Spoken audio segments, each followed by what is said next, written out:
세상의 모든 정보 윤인구입니다. 안녕하십니까, 윤인구입니다. 점심 맛있게 드시고 계시는지요? 여러분의 노후 대비 어떻게 하고 계십니까? 노후 준비, 말은 쉬운데 참 막막하죠. 가장 현실적인 노후 자산이 바로 퇴직연금인데요. 이걸 가입만 해두고 그냥 묵혀두고 계시진 않은지 오늘 이영주 연금 전문가와 함께 퇴직연금의 핵심 포인트 정리해 보겠습니다. 충남, 대전, 대구, 경북 행정통합법이 결국 2월 임시국회 문턱을 넘지 못했네요. 이를 둘러싼 여야의 치열한 공방, 여의도 현미경에서 자세히 들여다보겠습니다. 또 일찌감치 경기도지사 출마를 선언하며 보폭을 넓히고 있는 분입니다. 한준호 민주당 의원과 함께 당 안팎의 현안부터 경기도에 대한 구상까지 짚어보겠습니다. 믿고 듣는 시사, 여기는 KBS 1라디오 세상의 모든 정보 윤인구입니다.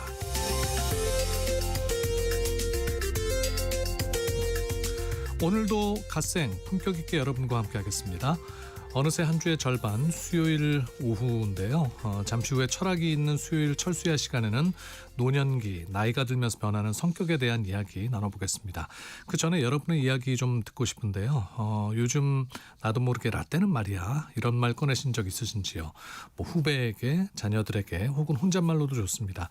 내가 변했다고 느낀 순간 여러분의 라떼 이야기 보내주시기 바랍니다. 샵 9730, 샵 9730으로 보내주시고요. 짧은 문자는 50원, 긴 문자 100원, 콩으로 보내시면 무료입니다. 문자 중에 추첨해서 1등급 한우 불고기 보내드리겠습니다. 오르는 물가보다 더 뜨거운 열정으로 오늘 하루도 맛있게 채워드리겠습니다. 3월 4일 수요일 KBS 1라디오 세상의 모든 정보 윤인구입니다. 시작합니다. 듣는 것만으로도 앞서갑니다.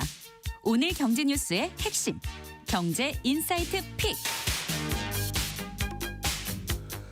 뉴스는 많지만 내 지갑에 도움되는 소식은 따로 있습니다. 오늘 꼭 알아야 할 경제 뉴스만 픽해서 전해드립니다. 경제 인사이트 픽, 임선우 뉴스캐스터와 함께합니다. 어서 오십시오. 안녕하세요. 코스피 지수가 좀 걱정이 될 정도로 많이 빠지고 있습니다. 예, 오늘도 흐름이 심상치 않은데요. 공포심이 점점 더 커지는 모습입니다.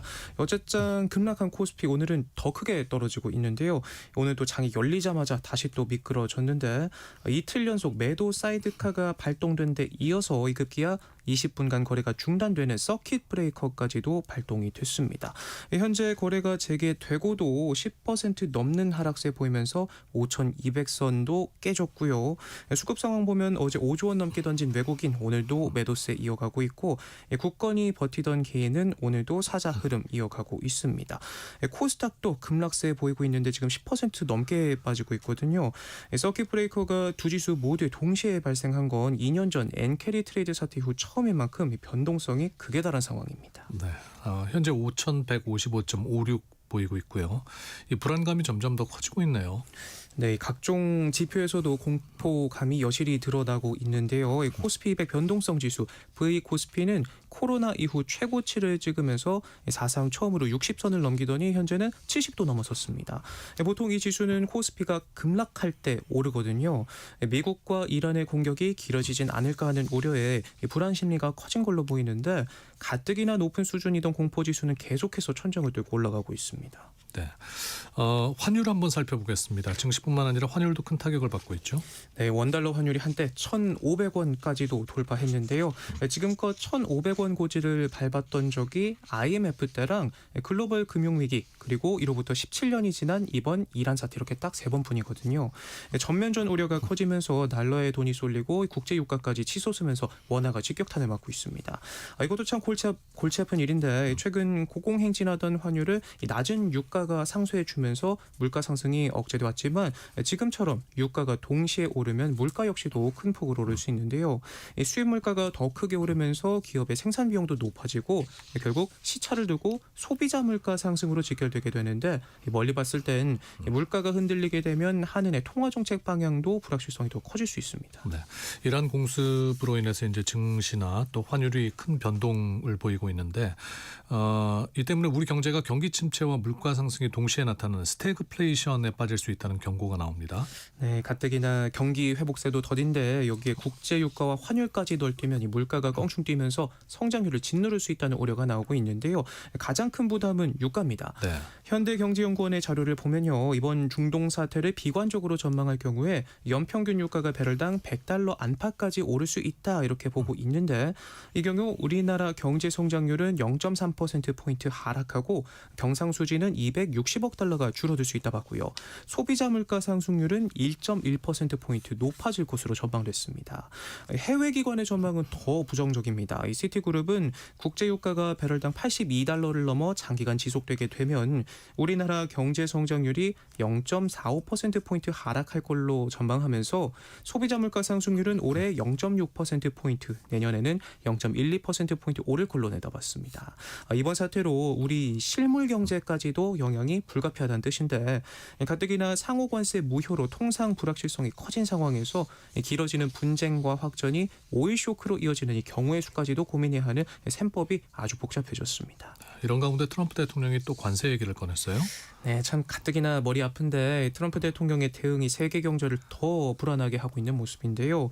대법원이 제동을 건 상호 관세 대신에 무역법 122조 등을 동원해서 최장 150일간 15%의 글로벌 관세를 부과하겠다고 공언했습니다. 또 각국 상황에 따라서 서로 다른 차등 관세를 매기겠다라고도 했는데, 상호 관세를 대체하기 위해 꺼내든 무역법 122조 카드로 시간을 벌고 그 사이 국가별 품목별 관세 부과를 추진하겠다는 입장을 재확인한 셈이고요. 전쟁 리스크와 무역 긴장이 맞물리면서 달러 강세 흐름을 더욱 자극하는 모양새가 될 텐데, 이 상황들을 종합해 보면 우리 경제가 고환율, 고물가, 저성장, 삼중고 압박에 시달릴 수 있겠습니다. 네. 부동산 시장 살펴보겠습니다. 요즘 서울 아파트 시장 분위기 심상치 않다고 하는데 올해 서울 아파트 공시가격이 크게 오를 전망이라고요? 네, 아시다시피 이 강남과 한강벨트 인기단지 급매물이 늘고 가격도 주춤하고 있는데요. 그런데 이 서울 아파트 공시 가격은 또 크게 오를 것이라는 전망이 나왔습니다. 시점 차이 때문인데 공시 가격은 매년 1월 1일 기준 시세를 반영해 산정하거든요. 네. 이 때문에 최근 2월 이후 가격 하락세가 이번 공시 가격에는 거의 반영되지 않았을 가능성이 큽니다. 그러면 집값은 떨어지고 반대로 세금은 오를 수 있나요? 네, 맞습니다. 그래도 이 정부가 올해 공동주택 공시가격 현실화율을 작년 수준으로 동결하면서 전문가들은 공시가가 시세를 넘는 역전 현상이 나타날 가능성은 줄었다 평가하고는 있지만, 네. 올해 집값 하락폭에 따라서 체감 현실화율이 상당히 높아질 수 있을 것 같기도 합니다. 특히 집값이 크게 오른 서울 강남권과 한강벨트 지역의 세 부담은 한층 커질 가능성이 커 보입니다. 또 하나 이제 정부가 다주택자 매물을 유도하기 위해서 전세 낀집 실거주 의무를 이 전세 계약 만료일까지 미뤄주기로 했지 않습니까? 예. 근데 현장에서는 거래가 막히는 사례가 나오고 있다고 하는데 이게 무슨 상황입니까? 네, 원래 이 토지거래 허가구역에서는 집을 사면 바로 실거주를 해야 해서 이 갭투자가 불가능했잖아요. 그런데 정부가 5월 9일 양도세 중과 유예 종료를 앞두고 무주택자가 다주택자의 전세 낀 집을 살 경우에는 임대차 계약이 끝날 때까지 최대 2년 실거주를 미뤄주기로 했는데, 네. 문제는 시행령에 적힌 최초 종료일이라는 표현입니다. 일부 구청에서 이를 갱신권 쓰기 전 최초 계약으로 좁게 해석하면서 이미 한 차례 계약 갱신 청구권을 사용한 세입자가 있는 집은 유예 대상이 아니라고 본 건데요. 이 때문에 매수자는 원칙대로 넉 달 안에 입주하는 상황이 되고, 이 세입자가 계약을 유지하면 거래 자체가 무산될 수 있어서 현장에선 가계약금을 날릴 위기에 처했다는 하소연도 나오고 있고요. 논란이 커지자 국토교통부는 현재 임차 중인 계약이 끝날 때까지 유예하는 게 본래 취지다라면서 혼선 수습에 나서기도 했습니다. 어쨌건 그 말대로라면 갱신 청구권을 사용하고 있는 세입자가 있는 집도 유예 대상이라는 거죠. 맞습니다. 네. 자, 최근 정부가 업계들의 그 가격 짬짬이를 잡기에 나서면서 밀가루와 설탕 가격이 내렸습니다. 덩달아 빵값도 내렸는데 이렇다면 밀가루가 들어간 뭐 라면이나 과자 값도 영향을 받습니까? 네, 넓게 보면 그럴 것 같은데요. 최근 파리바게뜨랑 뚜레쥬르가 일부 제품 가격을 내리면서 신호탄을 쐈죠. 대통령이 고물가 문제를 직접 거론한 이후 나온 조치란 점에서 시장 관심이 쏠렸었는데, 뒤에 라면 업계도 가능성을 검토하는 분위기입니다. 오뚜기는 이나 여부를 내부적으로 살펴보고 있다 있다 이렇게 밝혔는데 농식품부는 식품업계와 잇따라 회의를 열기로 하면서 가격이나 움직임이 먹거리 전반으로 확산할 가능성도 나오고 있습니다. 네. 초고속 이동 열차를 이루죠. 하이퍼튜브 사업 본격 궤도에 올랐다고 하는데 어디까지 지금 온 상태입니까? 네, 하이퍼튜브 사업이 국가 연구개발 사업에 선정되면서 본격적인 실증 연구에 들어갔는데요. 이론상으로 보면 서울에서 부산까지 단 20분 만에 주파할 수 있다고 합니다. 연구단은 올해부터 단계적 로드맵을 추진할 계획인데 내년까지 핵심 기술 검증을 마치고 지금으로부터 10년 뒤 시범 노선 완공을 목표로 하고 있습니다. 다만 안전성과 건설 비용, 요금 문제 등은 앞으로 풀어야 할 과제로 남아 있는데 대한민국 전 국토를 하나의 출퇴근 권역으로 묶는 이 하이퍼튜브 사업이 자리 잡으면 차 막혀서 늦었다 이런 핑계는 더는 안 통할 것 같습니다. 오늘 소식 고맙습니다. 고맙습니다. 경제인사이트픽 임선우 뉴스캐스터와 함께했습니다. 오늘은 내가 변했다고 느끼는 순간이 언제인지 여러분의 라떼는 말이야 이야기 듣고 있습니다. 4548님 저희 아들 용돈 달라는 금액이 후덜덜합니다. 저 때는 받을 수 있는 것조차 다행이었는데 저도 나이가 먹었는지 라떼는 하면서 아꼈어라는 얘기하게 되네요 하셨고요. 655님은 제 때는 커피 라떼는 상상도 못했고 손님 오시면 사카린물 대접해서 언제쯤 얘기하시는 거예요. 우리 며느리는 사카린이 뭐냐고 묻네요. 예, 언제 이렇게 나이를 먹었는지 하셨고요. 8554님 어제 아들 핸드폰을 바꿔줬는데 순간 라떼가 나왔답니다. 라떼는 집 전화로 연락을 주고받고 다방에서 친구를 하염없이 기다리다 메모 쪽지를 쪽지판에 꽂아두고 나왔던 이야기를 들려줬답니다. 라떼는 공중전화도 길게 줄 서서 기다리다 통화를 했었고 전화를 걸기 위해 늘 동전을 지니고 다녔었는데 이런 이야기를 들려주다 보니 제가 순간 나이가 많이 들었구나 싶었답니다. 요즘 뭐 거리에서 공중전화 보기도 쉽지 않죠. 네.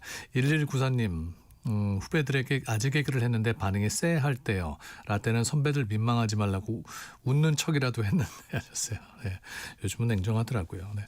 문자 보내주신 모든 분들 감사드리고요. 세상의 모든 정보 유닝구입니다. 듣고 계신 시각 12시 32분 향해 가고 있습니다. 교통정보 듣고 오겠습니다. 이 시각 교통정보입니다. 점심시간에 여유가 느껴지는데요. 대구 시내 달구벌대로입니다. 만촌 내거리 사고 구간부터 살펴드리겠습니다. 오늘 아침 9시 때 발생했습니다. 공사 중이던 대형 중장비가 대로 쪽으로 쓰러졌습니다.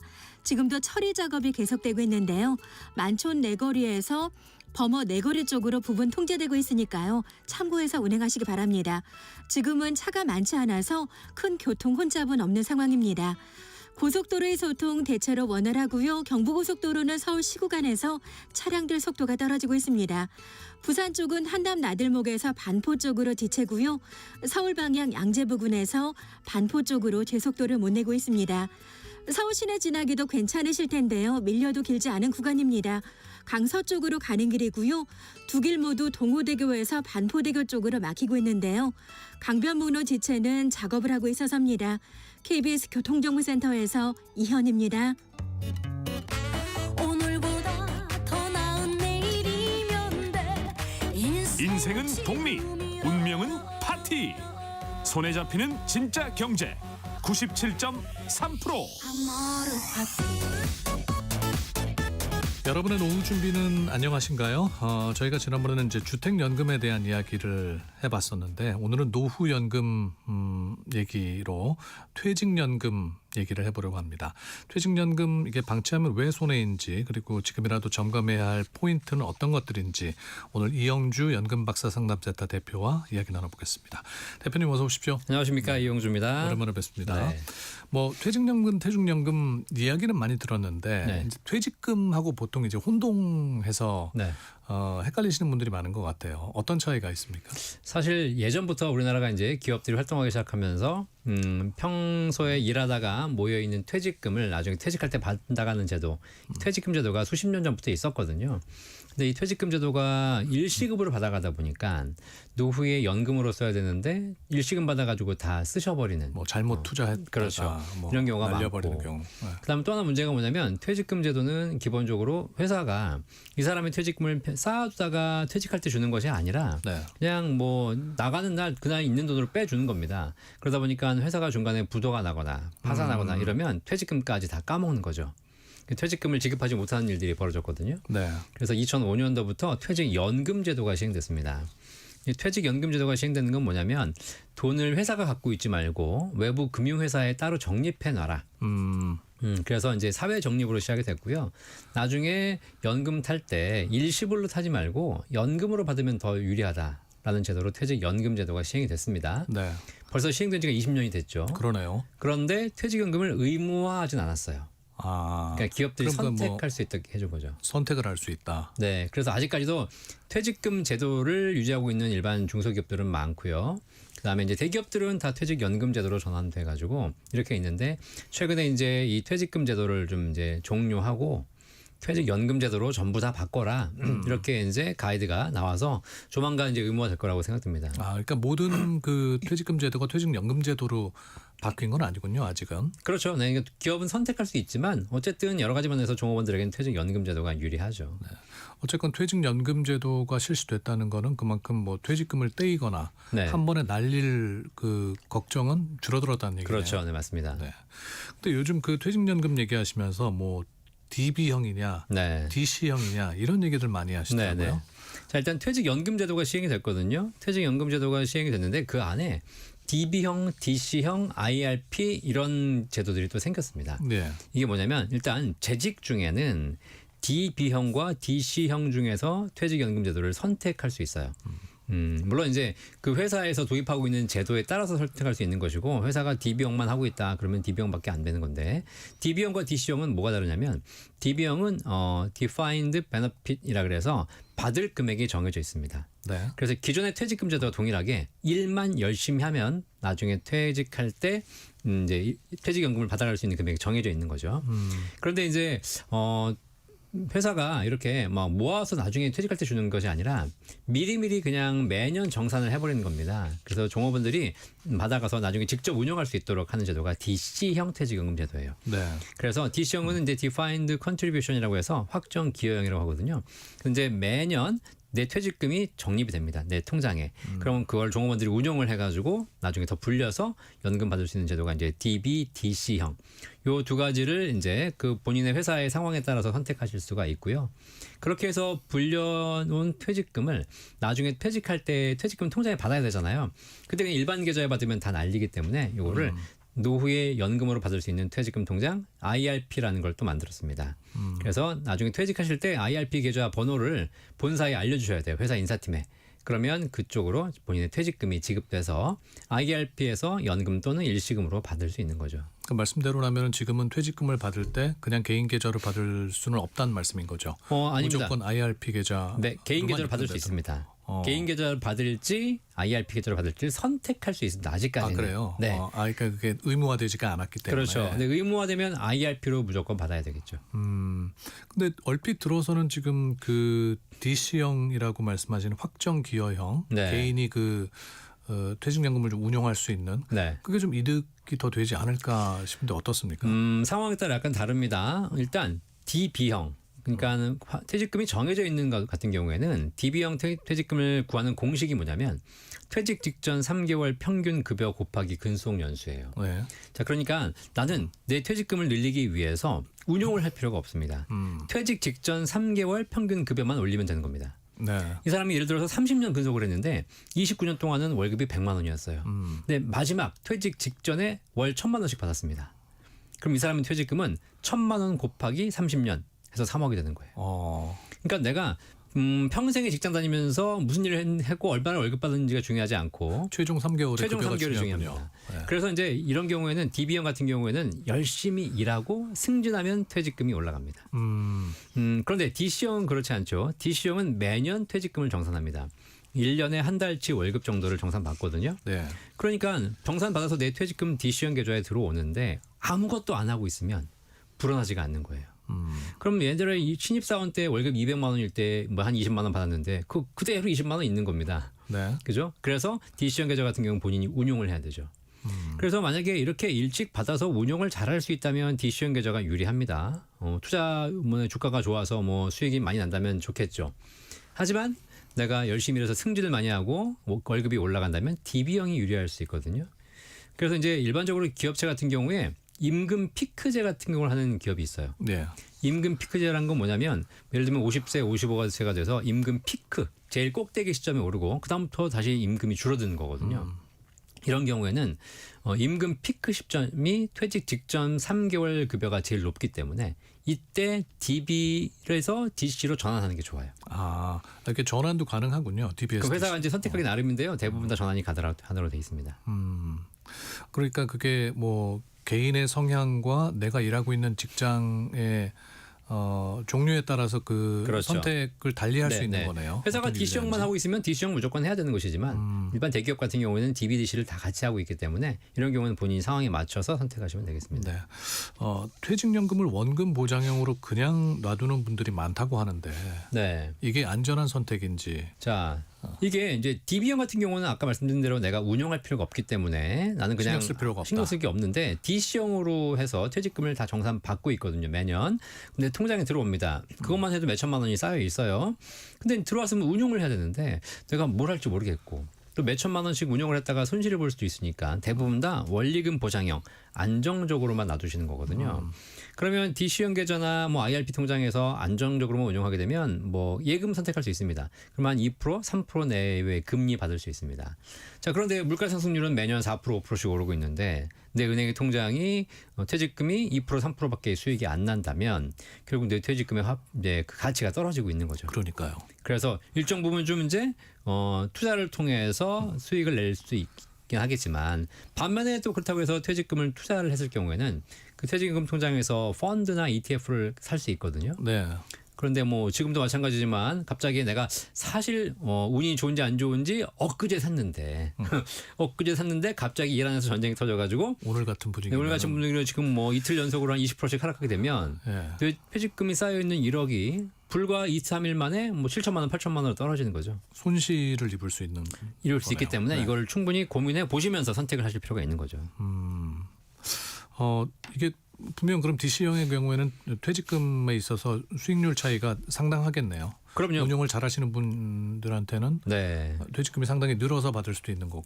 뭐 운용을 잘해서 수익률이 더 높다라고 보는 거는 사실 뭐 운용을 잘한다는 것이 쉽지 않기 때문에 꾸준하게 투자를 지속적으로 한 10년 이상 해오신 분들은 안정적인 높은 수익률을 보이는 거고 그렇지 않고 뭐 좀 시류에 흔들리면서 유행에 따라서 요즘 뭐 또 간대니까 같이 한번 가볼까 막 이렇게 하시는 분들이 사실상 많이 흔들리거든요. 이런 경우에는 오히려 손실이 날 수 있기 때문에 그다음에 너무 안정적으로만 가시는 분들은 너무 원리금 보장에만 있기 때문에 이건 또 어떤 화폐 가치 측면에서 보면 좀 불리할 수 있는 거기 때문에 이걸 본인들이 잘 판단하실 필요가 있고요. 이거를 전문가들한테 많이 물어보세요. 뭘 사야 되냐, 어떻게 투자해야 되냐. 진짜 뭘 사야 되는 겁니까? 그렇죠. 근데 뭘 사야 되냐고 그 물어보면 그 답변하는 전문가들이 불과 일주일 전까지만 해도 사라고 했는데 그 사람들이 사라고 한 주식이 지금 다 폭락하고 있지 않습니까? 네. 그러니까 사실 트럼프가 엊그제 이란을 때릴지 아무도 몰랐지 않습니까? 네, 이런 거기 때문에 사실 뭐가 좋을지는 단기적으로 판단하는 건 쉽지 않습니다. 네. 이게 어떤 분들한테 DB 그 확정 급여형이 유리하고 어떤 분들한테 확정 기여형 DC가 뭐 추천할 두 가지 중에 선택할 수 있는 거라면 네, 선택할 수 있다면 저는 계속 급여가 상승하고 승진하시고 이러신 분들이라면 확정 급여형 DB형이 더 좋다고 봐요. 사실 내가 손댈 필요가 없거든요. 네. 그리고 내 급여라는 것이 매년 물가 상승률만큼 자동으로 인상되고요. 승진하게 되면 또 추가로 더 올라갑니다. 그래서 퇴직 직전 3개월만 열심히 또 급여를 쌓아두면 내 퇴직금이 올라가는 것이기 때문에 사실 종업원 입장에선 열심히 일만 하면 되는 거죠. 네. 근데 DC형으로 하게 되면 문제가 뭐냐면 지금 이 시간에 지금 업무 시간 아닙니까? 업무 시간에 주식을 봐야 됩니다. 네. 그러니까 사실 회사 입장에서도 바람직하진 않아요. 저 직원이 지금 일을 하고 있어야 되는데 우리 아나영 선님도 만약에 지금 주식을 하고 있는데 내 퇴직금이 지금 DC형이 들어가고 있는데 지금 갑자기 주식을 보니까 막 10%씩 빠지고 있다. 그럼 일이 되겠습니까?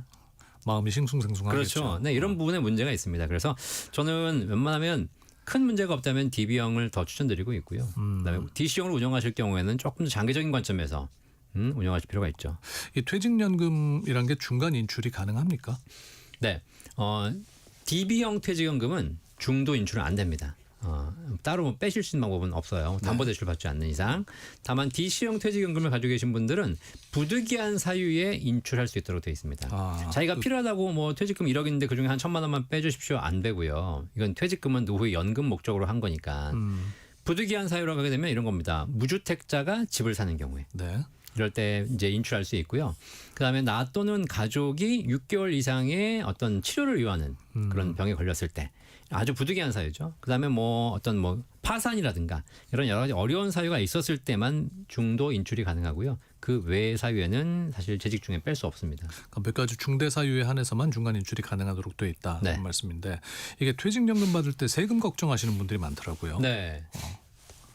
그런데 이게 퇴직금도 나중에 퇴직 소득이기 때문에 퇴직 소득세를 내셔야 되거든요. 그래서 나눠서 받는 게 좋은지 뭐 한 번에 네네. 일시불로 받는 게 좋은. 자, 일단 그래서 퇴직하시게 되면 퇴직금 받는 것에 대해서 퇴직소득세가 부과가 되는데요. 이 퇴직소득세가 일시금으로 받으면 일시금 받을 때 다 세금을 내고 받습니다. 예를 들면 내가 1억의 퇴직금 받는데 퇴직소득세가 5%다. 그러면 5% 띄고 9,500만 원 받으시게 되는 거예요. 네. 자, 그런데 국가는 일시금 받는 것보다 연금으로 받는 게 더 유리하기 때문에 국민들에게 IRP 통장으로 받아서 거기서 10년 이상 연금으로 받기를 권장하고 있습니다. 뭐 권장만 하면 그렇게 국민들이 알아서 하는 게 아니지 않습니까? 그래서 IRP에 넣어서 10년 이상 연금으로 받게 되면 퇴직소득세를 할인해 주고 있어요. 아 그렇군요. 네. 그래서 10년까지는 30% 할인해 주고요.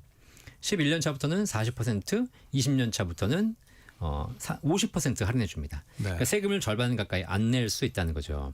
그래서 연금으로 길게 나눠받으면 나눠받을수록 사실상 세율을 할인받는 그런 효과가 있으니까 일시금 받는 것보다는 연금으로 받으시는 게 그리고 오래 길게 나눠서 받으시는 게 사실 세금 면에서는 좀 유리하죠. 네. 우리 청취자 여러분 좀 상담을 받아보겠습니다. 2960님께서 은퇴가 네. 얼마 남지 않은 50대인데요. 네. 이 나이에 투자형 상품으로 바꿔도 괜찮냐고 물으셨습니다. 자, 은퇴가 얼마 안 남은 50대십니다. 이제 50대 조만간 퇴직하실 것 같은데요. 이제 퇴직하신다는 얘기는 뭐냐면 이제 내 연금을 더 불리거나 모으거나 하는 것이 아니라 이제는 잘 지켜서 잘 쓰셔야 될 나이지 않습니까? 근데 내 평생에 20, 30년 동안 투자형 상품은 해본 적도 없고 뭐 했다가 날렸고 뭐 이런 트라우마를 가지고 계신데 이제 와서 50대 후반에 내가 퇴직금 그것도 몇백만 원, 몇천만 원이 아니라 뭐 1억, 2억 가까운 큰 금액을 가지고 투자형 상품을 한다? 이거는 저는 사실 좀 말리고 싶은 거예요. 물론 그중에 내가 일부 한 20, 30%를 투자형 상품을 통해서 펀드를 매수할 수는 있겠지만 사실 이제는 빼쓰셔야 될 거기 때문에 젊은 사람들이 DC형 계좌나 퇴직연금을 가지고 투자를 공격적으로 하겠다. 이거는 당연히 하셔야 되는 거지만 나이가 들면 들수록 결국 투자자산 비중을 줄여줘 하시는 게 좋거든요. 네. 그렇죠? 지금처럼 이렇게 최근처럼 주가가 안 좋은 상황이 만약에 발생한다라고 했을 때 젊은 사람들은 시간적 여유가 있기 때문에 이거를 10년, 20년 다시 또 기다릴 수 있습니다. 하지만 퇴직을 앞두고 계신 분들은 당장 내가 내년부터 출금해 써야 되는데 라는 상황이라면 사실 굉장히 위험한 상황이 되는 거죠. 그렇게 말씀하신 대로라면은 좀 퇴직 연금을 준비하는 연령대별로 네. 좀 전략이 달라야 할 것 같아요. 네, 일단 DB형은 고민하실 필요가 없고요. 네. DC형으로 혹은 뭐 퇴직하셔서 이미 IRP 통장으로 내가 퇴직금을 계속 쌓아가시는 분들이 계십니다. 뭐 30대에도 퇴직하면 퇴직금이 나오기 때문에 그런 거를 퇴직금에 쌓아가거든요. 근데 30대 젊으신 분들은 퇴직금 통장에 받으시는 금액을 좀 공격적으로 운영하실 필요가 있어요. 이미 그 DC나 IRP에서 30%는 안전자산을 의무적으로 사게 돼 있습니다. 그러니까 투자하고 싶어도 70%까지밖에 안 되거든요. 네, 그래서 30대 같은 경우에는 70% 정도는 공격적인 자산, 네. 뭐 ETF나 TDF 이런 걸 좀 하시면 좋겠고요. 다만 좀 하실 때 이렇게 있습니다. 내가 뭔가 투자 자산을 매수할 때 매번 오를까 떨어질까를 고민하면서 이게 판단을 하면서 매수하는 것은 바람직하지 않아요. 그러면 이게 주가가 오르면 올라도 고민, 떨어지면 떨어지도 고민이거든요. 네. 그럼 판단을 못 합니다. 그래서 이런 거 하실 때는 그냥 자동이체로 들어온 금액이 자동적으로 내 의사와 관계없이 그냥 고정적으로 반복적으로 매수가 될 수 있도록 하는 시스템이 장기적으로 가장 좋고요. 그다음에 40대, 50대가 되시면 이제 약간 좀 비중을 조금 더 줄이셔서 투자자산 비중을 줄여서 안전자산 비중으로 높여가시고 그다음에 한 50대쯤 넘어가시게 되면 이제 55세부터는 퇴직금 통장에 쌓여 있다면 IRP 통장이 있다면 연금 개시가 가능하거든요. 그럼 연금 개시해서 쓰는 전략도 있고요. 네. 아니면 연금을 개시해서 그거를 재투자하는 전략도 있어요. 여러 가지 전략들이 있으니까 연령대 맞춰서 해보시면 될 것 같습니다. 네. 7988님께서 퇴직연금만으로 노후 준비가 가능할까요? 국민연금과 합치면 어느 정도 기대할 수 있을지 좀 현실적인 숫자로 말씀해 주실 수 있냐고 네. 물으셨습니다. 일단 퇴직 연금만으로도 준비가 가능하신 분들이 계시겠지만 그건 퇴직금을 많이 받으시는 분들이신 거고 일단 가장 기본적인 1층 연금이 국민연금이거든요. 국민연금을 20, 30년간 꾸준하게 준비해 오셨다면 국민연금만으로 한 달에 100에서 150만 원 정도의 연금 수령이 가능합니다. 네. 조금 많이 제대로 준비하셨다 그러신 분들은 200만 원이 넘어가세요. 자 그러면 국민연금으로 한 100에서 150만 원 정도 있고 퇴직연금을 내가 꾸준하게 쌓았다. 그럼 제가 쉽게 계산해 드리면 65세부터 연금을 받는다고 가정했을 때 퇴직금 통장에 1억이 있으면 월 50만 원씩 평생 받을 수 있는 구조를 만들 수 있습니다. 1억당 월 50만 원. 이거 기억하시면 됩니다. 자 그러면 퇴직금 통장에 2억이 쌓여 있다. 나는 월 100만 원씩 연금을 받을 수 있는 거예요. 그러면 만약 이렇게 2억하고 국민연금 준비하셨다면 국민연금과 퇴직연금만으로 월 한 200에서 250, 많게는 한 300만 원 가까운 연금을 준비할 수 있는 거죠. 그러면 사실 뭐 200만 원, 300만 원 가지고 풍요로운 노후를 보내긴 쉽지 않겠지만 네. 기초적인 노후 보장은 다 해결된다라고 보시면 되고요. 이 국민연금, 퇴직연금이 가장 좋은 게 뭐냐면 내가 뭘 한 게 없습니다. 열심히 직장 생활만 하면 쌓이는 거거든요. 그래서 직장 생활만 꾸준히 하시면 이 기본적인 두 가지 연금은 쌓인다라고 보시면 됩니다. 네. 요즘 그 기금형 퇴직연금 제도 도입됐다고 하는데 이게 뭡니까? 지금 퇴직연금 운영 수익률이 낮잖아요. 대부분 다 원리금 보장이 안전하게 하니까. 그래서 이제 너무 그러다 보니까 노후 준비가 안 되니까 국가가 이거를 그러면 개인이 운영하다 보니까 다 보수적이 되니까 국가가 모아서 운영해 줄게. 그래서 국민연금처럼 기금으로 모아서 국가가 개인 자산을 운영해 주는 제도가 지금 이제 이번에 노사정 합의를 통해서 시행하기로 했거든요. 네. 자 이렇게 되면 만약 이제 본인이 선택할 수 있습니다. 내가 개인적으로 그냥 펀드를 직접 운영할 것인지 아니면 국가가 운영하는 기금에 맡길 것인지. 근데 이제 장기적으로 보면 기금형 퇴직연금이 국민연금도 그렇고 개인이 운영하는 것보다 훨씬 높은 수익을 보이고 있어요. 아 그렇습니까? 아무래도 큰 규모를 하다 보니까 규모의 경제가 있고 유행이 흔들리지 않기 때문에 자 이렇게 되면은 사실상 기금형 퇴직연금 제도가 도입되면 이론적으로는 어쨌든 개인이 수익률이 좀 더 높아질 수 있는 그런 특징이 있고요. 다만 이제 이게 국가가 운영하다 보니까 손실이 발생할 수도 있습니다. 그러니까 만약 국가가 운영하면 손실도 보전해주겠지 이런 생각을 하시면 안 된다. 네.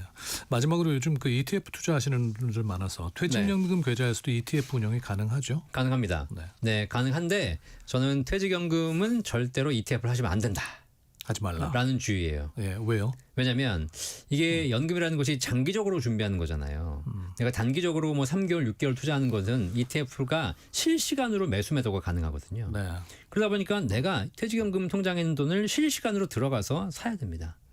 자, 내가 오늘 지금 월급 받았어요. 오늘 주식시장에 들어갑니다. ETF를 사야 돼요. 근데 지금 10% 폭락하고 있어요. 살 수 있을까요? 못 삽니다. 이런 판단을 매번 해야 되기 때문에 그런 판단을 수십 년간 매번 한다는 것이 절대로 더 효과적이지 않다. 그래서 퇴직연금 운영하신 분들은 ETF보다는 저는 그냥 반복적으로 자동적으로 들어갈 수 있는 펀드나 TDF 자동으로 이체 매수가 되는 이런 투자를 하시는 것이 단기적으로는 뭐 안 좋을 것처럼 보이지만 장기적으로 보면 더 효과적이다. 알겠습니다. 자 오늘 이영주 대표님과 함께 퇴직연금에 대한 이야기 나눠봤습니다. 고맙습니다. 감사합니다. 세상의 모든 정보 윤인구입니다. 1부 마치면서요. 김광석의 먼지가 되어 들으시고 잠시 후 1시 2부에서 뵙겠습니다.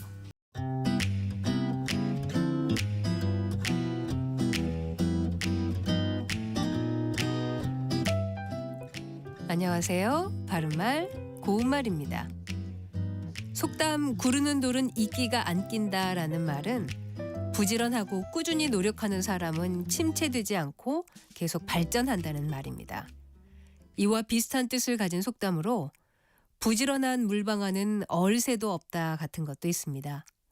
이것은 멋지 않고 부지런히 돌아가는 물방아는 추워도 얼어붙을 새가 없다는 뜻으로 무슨 일이든 쉬지 않고 부지런히 해야 탈이 없고 순조롭게 이루어진다는 말이죠. 이 속담에 나오는 부지런하다라는 형용사는 어떤 일을 꾸물거리거나 미루지 않고 꾸준하게 열심히 하는 태도가 있다는 뜻입니다. 이 형용사의 반대말로는 게으르다가 있는데요. 게으르다의 첫 음절의 모음은 애와 애 중에서 어느 것이 맞을까요? 이 경우엔 모음 애를 쓰는 게으르다가 맞습니다. 게으르다는 행동이 느리고 움직이거나 일하기를 싫어하는 성미나 버릇이 있다라는 뜻입니다. 게으른 말 짐 탐하기라는 속담이 있는데요. 게으른 사람이 일하기 싫어 한 번에 많이 해치우려고 하거나 능력도 없으면서 일에 대한 욕심이 지나치게 많음을 빈정되어 이르는 말입니다. 참고로 모음 애를 쓰는 게으르다라는 형용사도 있기는 합니다. 게으르다의 오표기로 생각하기 쉽지만 게으르다의 어감이 작은 말로 게으르다 역시 표준어입니다. 지금까지 바른말 고운말 아나운서 국혜정이었습니다.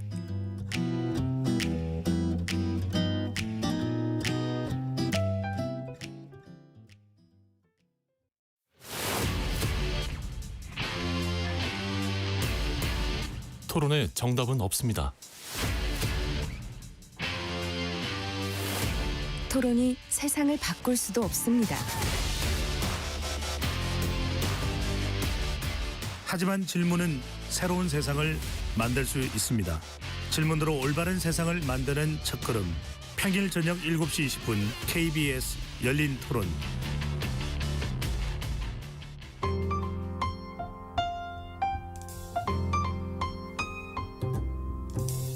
어떤 하루 보내고 계신가요? 눈코 뜰 새 없이 바쁘게 지나가는 한 주. 따뜻한 시선으로 하루를 마무리합니다. 당신을 위한 지식 쉼터. 오늘 밤 일라디오. 월요일부터 금요일 매일 밤 10시 5분에 시작합니다.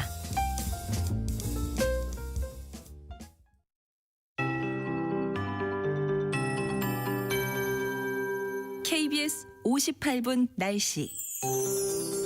오늘 화창한 가운데 낮 기온이 10도를 웃돌며 온화하겠습니다. 예상 낮 최고 기온 서울 11도, 대전과 제주 12도, 대구와 부산 13도, 광주 14도까지 오르면서 평년 기온보다 2, 3도 정도 높겠습니다. 기온의 일교차가 10도에서 크게는 15도 이상 벌어지니까요. 환절기 건강관리에 더욱 신경을 쓰시기 바랍니다. 절기 경칩인 내일은 오늘보다 기온이 더 오르며 낮에 서울 14도, 대구 16도 등으로 포근하겠는데요. 하지만 금요일에 전국에 비나 눈이 내리고 나면 꽃샘추위가 찾아올 전망입니다. 오늘은 전국이 대체로 맑겠고 낮 동안 공기도 깨끗하겠습니다. 다만 오후부터 차츰 중국발 미세먼지가 유입되면서 밤부터 내일 사이에는 수도권과 충청도, 전북 등 서쪽 지역을 중심으로 먼지 농도가 나쁨으로 오를 전망입니다. 내일은 전국이 차차 흐려지겠고요. 내일 밤에 수도권 등 중서부 지역부터 비나 눈이 내리기 시작해 모레 금요일에는 전국 곳곳으로 확대되겠습니다. 이미 많은 눈이 내린 강원 산지에는 최대 8cm의 눈이 더 올 전망이고요. 경기 동부와 강원 내륙, 전북과 충북 일부에도 눈이 예상됩니다. 현재 서울의 기온은 9.6도입니다. 송소진입니다.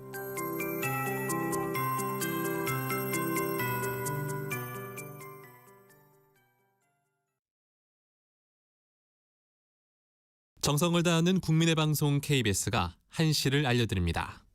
AM 711kHz, FM 97.3MHz, KBS 1라디오입니다. HLKA.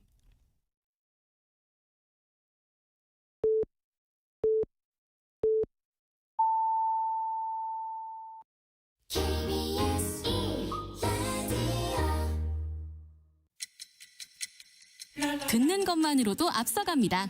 당신의 갓생 파트너 KBS 1라디오. 세상의 모든 정보 윤인구입니다.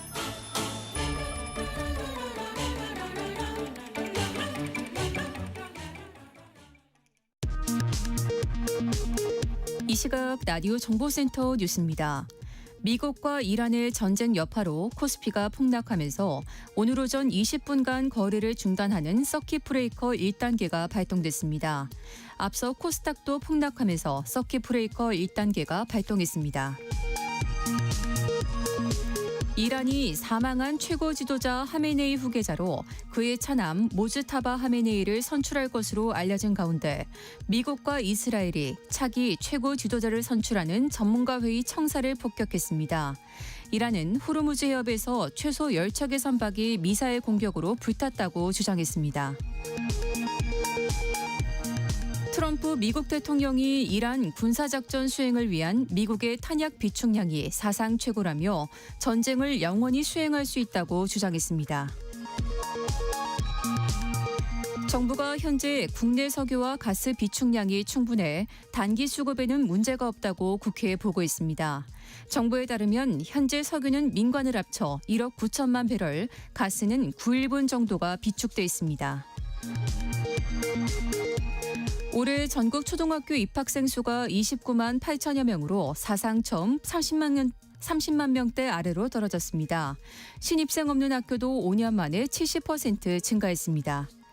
지금까지 라디오 정보센터 뉴스 정원나였습니다.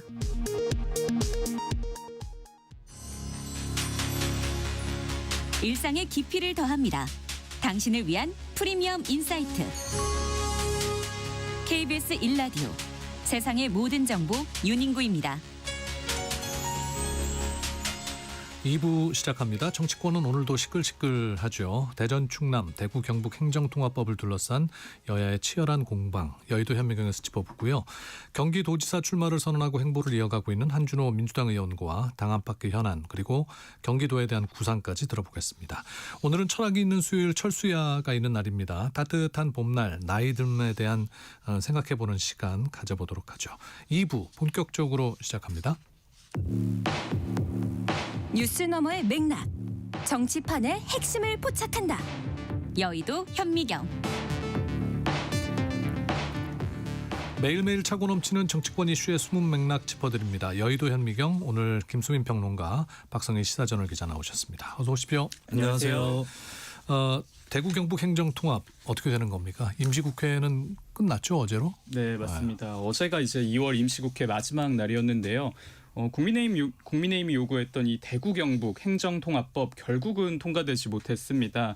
한병도 민주당 원내대표와 그리고 이 송원석 국민의힘 원내대표 어제 국회에서 만나서 이 협상을 진행했는데요. 결국에는 합의점 찾지 못했습니다. 취재를 해봤더니 여야는 일단 이 대구 경북 통합 추진이라는 이 큰 틀에는 합의를 한 것으로 보입니다.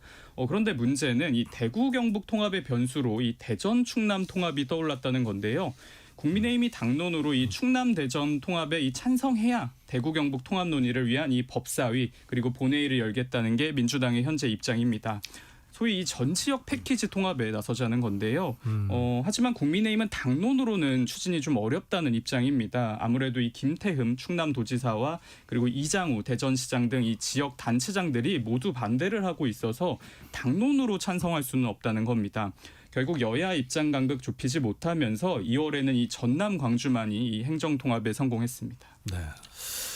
대구 경북 통합을 할 거면 대전 충남 통합도 해야 된다. 이게 민주당의 논리인데, 근데 지금 양쪽 다 같은 정도의 사정은 아닌 거거든요. 대구 경북 같은 경우는 국민의힘의 그 해당 지역 내부에서 의원들끼리 이견이 있었던 것이 막 봉합이 되긴 했으나 네. 반면에 대전 충남은 지금 단체장들끼리 국민의힘 같은 소속임에도 불구하고 의견이 다릅니다. 그러니까 대구 경북에 비해서는 대전 충남이 통합 진척도가 낮은 편인데 이걸 일관된 잣대로 돼서 판단을 해보면 둘 다 시기상조라고 하지 않거나 아니면 대전 충남하고 대구 경북을 갈라서 진척이 된 대구 경북부터 먼저 하거나 아니면 대전 충남까지도 합의가 진척이 돼서 둘 다 하거나 이렇게 돼야 되는 거거든요. 네. 그런 의미에서는 좀 일관된 잣대에 비춰봤을 때는 양 단체가 다 통합하는 것이 어렵다라고 하는 거고, 결국 민주당의 요구는 대구 경북 통합을 기화로 해서 대전 충남 통합까지 이뤄내겠다라기보다는 대전 충남 통합이 안 되는 것을 걸고 대구 경북도 곤란하다. 그러니까 둘 다 좀 안 되는 방향에 가까운 그런 요구라고 볼 수 있고, 그래요? 어쨌든 네, 민주당이 국회 다수파기 때문에 현재로서는 둘 다 안 되는 것이 좀 가능성이 높지 않나 싶습니다. 그럼 이런 복잡한 상황 속에서 보면은 물 건너 간 겁니까? 아니면 아직도 여지가 남아 있는 겁니까? 이 행정 통합이. 일단 현 시점에서는 뭐 불가능해졌다, 물 건너갔다 이런 평가는 나오지 않습니다. 왜냐하면 물론 기존 정부의 이 통합 로드맵대로면 2월 임시국회 내에 관련법이 모두 통과됐어야 하는 건 맞습니다. 네. 그래서 민주당도 2월 임시국회가 통합의 데드라인이다 이렇게 강조해 왔던 건데요. 하지만 여야 원내 지도부 모두 사실 3월에도 물밑 협상은 이어가겠다는 방침입니다. 제가 오기 전에 여야 원내 지도부 모두와 통화를 했는데요. 민주당과 국민의힘 양측 모두 협상이 아직 끝난 것은 아니다 이렇게 밝혔습니다. 아무래도 이 지선을 의식하고 있는 거 아니냐 이런 시각도 있는데요. 자칫 이 통합이 무산되는 지역에서는 뭐 여든 야든 이 역풍이 불 수 있기 때문에 여야 어느 한쪽이 먼저 통합 무산을 선언하기는 좀 어려울 것이다 이런 해석이 나옵니다. 네. 그래서 정치권에서는 이 행정통합의 실질적인 이 데드라인을 내일 열리는 이 3월 임시국회로 보고 있습니다. 이 막판 극적인 타결 가능성은 좀 남아있는 셈인데요. 정치권에서는 오는 12일에 이 본회의에서 법안이 처리될 경우에는 이 6월 지방선거에서 통합단체장 선출할 수 있다 이런 관측도 나옵니다. 다만 여야뿐 아니라 이 지역 내 여론이 워낙 갈리고 있어서 협상 타결을 확신하기는 좀 어려운 상황입니다. 지역 내 여론이 갈리는 부분에서 가장 두드러지는 게 경상북도 내부의 여론입니다. 경북 북부 지역에 시군 의회 단체 의장들이 집단으로 성명을 내서 반대를 하게 됐는데 경북 북부 지역이 특히 관건이거든요. 이 지역은 원래 좀 전통적인 소외 의식이 있는 지역입니다. 이재명 대통령도 이 지역 출신인데 2022년 대선 때 고향 방문을 한 자리에서 망했잖아, 솔직히 뭐 이런 말을 한 적이 있었어요. 네. 이 지역이 특정 정당을 밀어줬지만 망하지 않았느냐. 이게 좀 소외 의식이 강한 지역입니다. 그리고 두 번째는 경상북도 도청이 과거에는 대구광역시에 있었고 대구광역시가 독립을 해서 나간 다음에도 한동안 도청이 대구에 있었거든요. 그러다가 결국 안동, 예천 이 일대로 도청을 옮기게 됐는데 그러면서 북부 지역 쪽으로도 조금 햇볕이 비출 수 있다. 이런 기대감들을 주민들을 갖고 있었습니다. 근데 도로 이것이 대구 경북으로 통합이 되면 대구 쪽으로 구심이 대구가 되면서 빨려 들어갈 것이다. 이 우려가 있는 거거든요. 예, 이것이 결국에 경북 북부 지역의 반발, 이게 대구 경북 통합의 마지막 관건이 아닌가 싶습니다. 네. 이것도 행정 통합과 관련해서 양당의 그 깊숙이 들어가 보면 또 지방선거를 앞둔 자리 싸움이 얽혀 있는 게 아니냐는 분석도 나오고 있습니다. 실제 기준은 어떻습니까? 네, 일단 지방선거는 분명 중요한 변수입니다. 우선 이 대전 충남 통합의 경우에는 강훈식 대통령 이 비서실장의 출마가 변수가 됐다 이런 해석이 많습니다. 현재 이 대전 충남다 이 국민의힘이 지방 권력을 차지하고 있는데요. 이 상황에서 이 소위 명심을 얻고 있는 강 실장이 이 통합특별시장에 출마하면 국민의힘이 아무래도 좀 부담스러운 상황에 처할 수 있다는 겁니다. 실제 국민의힘은 이 민주당과의 이 통합을 둔 협상 과정에서 이 강 비서실장의 불출마 선언을 이 통합 조건으로 거론하기도 했던 것으로 전해졌습니다. 네. 예, 대구 경북 통합을 두고는 김부겸 전 총리의 이름이 거론되고 있는데요.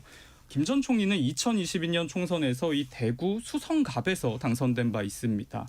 그래서 이 정치권에서는 김 전 총리가 이번 지선에서 대구시장에 출마할 수 있다 이런 관측이 나오고 있는데요. 다만 이건 대구시장에 좀 한정된 전망이고요. 보수세가 좀 넓은 경북까지 만약에 통합이 되면 김 전 총리의 이 출마와 당선 가능성 모두 떨어진다 이런 분석이 아무래도 많습니다. 그래서 국민의힘이 대구 경북 통합으로 이 김부겸을 막고 대전 충남 통합은 저지시켜서 강훈식을 막으려 한다 이런 해석이 나오고 있는 겁니다. 홍준표 전 대구시장도 같은 주장을 내놨는데요. 홍 전 시장은 2년 전에 내가 TK 통합을 추진할 때는 손 놓고 있던 이 TK 의원들이 이제 와서 통합을 서두르는 건 결국 지선 때문이다. 김부겸 대구시장을 막자는 얕은 생각이다 이렇게 비판했습니다. 여기서 국힘과 민주당의 생각이 다를 수가 있는 거군요. 네, 진짜 만약에 대전 충남이 통합하면 강훈식 비서실장이 나오고 대구 경북이 통합을 안 하면 대구시장 선거에 김부겸 전 총리가 나온다라고 하는 거라면 국민의힘은 둘 다 못 나오게 안 나오게 하겠다라고 번역을 해볼 수 있는 거고, 그러면 민주당은 국민의힘한테 강훈식 안 나오게 하려면 김부겸을 안 나오게 하려면 강훈식은 나오게 해줘라고 얘기를 하고 있는 셈인데, 네. 근데 이게 통합 논의에서 챙겨야 될 여러 지역 여론의 주민들의 여론이라든지 또 행정의 요소들이 많을 텐데 이런 정치적 속내 같은 것들이 국민들한테 많이 노출되고 알려지게 되면 정치 불신만 키우게 된다. 결국 자리 싸움이 아니냐 이런 얘기를 듣게 되는 것이기 때문에 행정 통합의 본령을 좀 따지면서 본질적인 부분에 대한 그런 토론이 있어야 되겠습니다. 어제 국민의힘이 이제 거리로 나섰습니다. 장외투쟁을 했는데 야당이 이렇게 거리로 나선 배경이 뭔지 좀 짚어주시죠. 네, 국민의힘 어제 오후 한 2시경에 국회에서 출발해서 신촌과 광화문을 거쳐서 이 청와대까지 가는 도보 행진을 진행했습니다. 국민의힘이 밝힌 이 집회 공식 명칭이 꽤 긴데요. 사법 독립 이 헌정 수호를 위한 대국민 호소 국민대장정 규탄 대회였습니다. 당 지도부와 의원 한 80여 명 그리고 당협위원장 한 50여 명이 함께 했는데요. 제가 취재를 해보니까 이번 장외투쟁 구상은 유상범 원내운영이 수석 부대표가 제안한 것으로 확인됐습니다. 네. 예, 무제한 토론, 즉 이 필리버스터만으로는 여론전에 좀 한계가 있다 이런 판단에서인데요.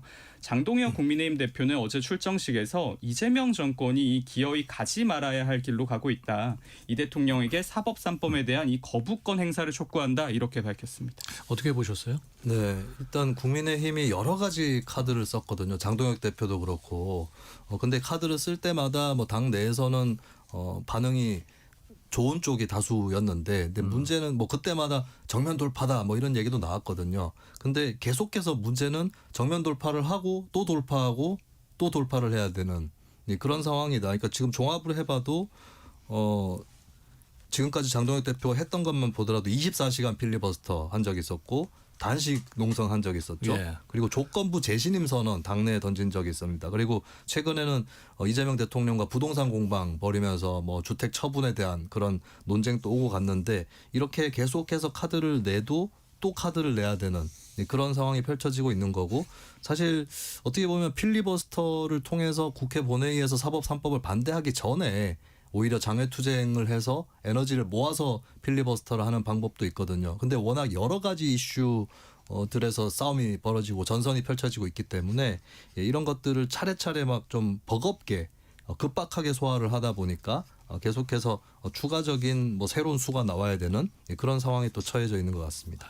뭐 이런 극한 방법을 쓰게 되면은 뭐 이제 당에 뭔가 구심점이 좀 마련되기 마련인데 어제 이 투쟁 방식에 대해서도 또 국민의힘 내부에서 비판이 나왔다고요? 네, 맞습니다. 어제 마침 제가 국회에 있었는데요. 인터뷰를 마치고 이 국회 소통관에 들어가는데 대통령, 윤석열, 이 구호가 국회 내에 계속 울려 퍼졌습니다. 예, 도보행진의 이른바 이 윤어게인 지지자들이 대거 참여한 건데요. 이분들이 이제 어제 도보행진 시작부터 끝까지 국민의힘 의원들 앞뒤에서 계속 함께 했습니다. 그런데 이분들 중에 일부가 이 윤석열 무죄 그리고 부정선거 척결 등이 적힌 피켓을 들고 있었거든요. 그렇다 보니까 이 국민의힘 의원들도 난처한 기색이 굉장히 역력했습니다. 또 우재준 최고위원 등 소위 친한계 의원들을 향해서 배신자다, 왜 왔냐 이렇게 비꼬는 지지자들이 굉장히 많아서 당 지도부가 나서서 제재하기도 했는데요.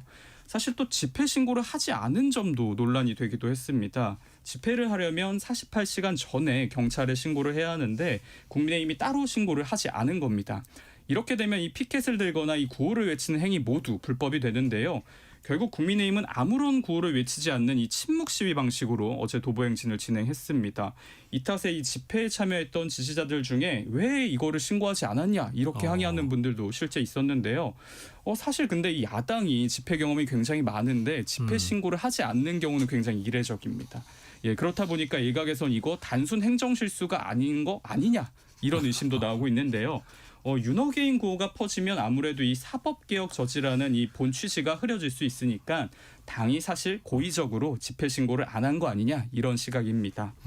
또 일각에선 이 집회 타이밍을 좀 비판하는 목소리도 나왔는데요. 예. 이재명 대통령이 필리핀 국빈 방문으로 이 청와대를 비웠는데 하필 이때 청와대로 가서 대통령 거부권을 촉구하는 게 맞냐 이런 지적이 야당 내부에서 나온 겁니다. 네. 어제 집회에 참여했던 한 삼선 중진 의원과 제가 통화를 했는데 말하기를 어차피 거리로 나설 거면 대통령이 좀 있을 때 하는 게 맞지 고생은 고생대로 하고 보람이 하나도 없다 이렇게 토로했습니다. 왜 그랬을까요? 좀 뭐 사전에 의견 조율이 안 됐나요?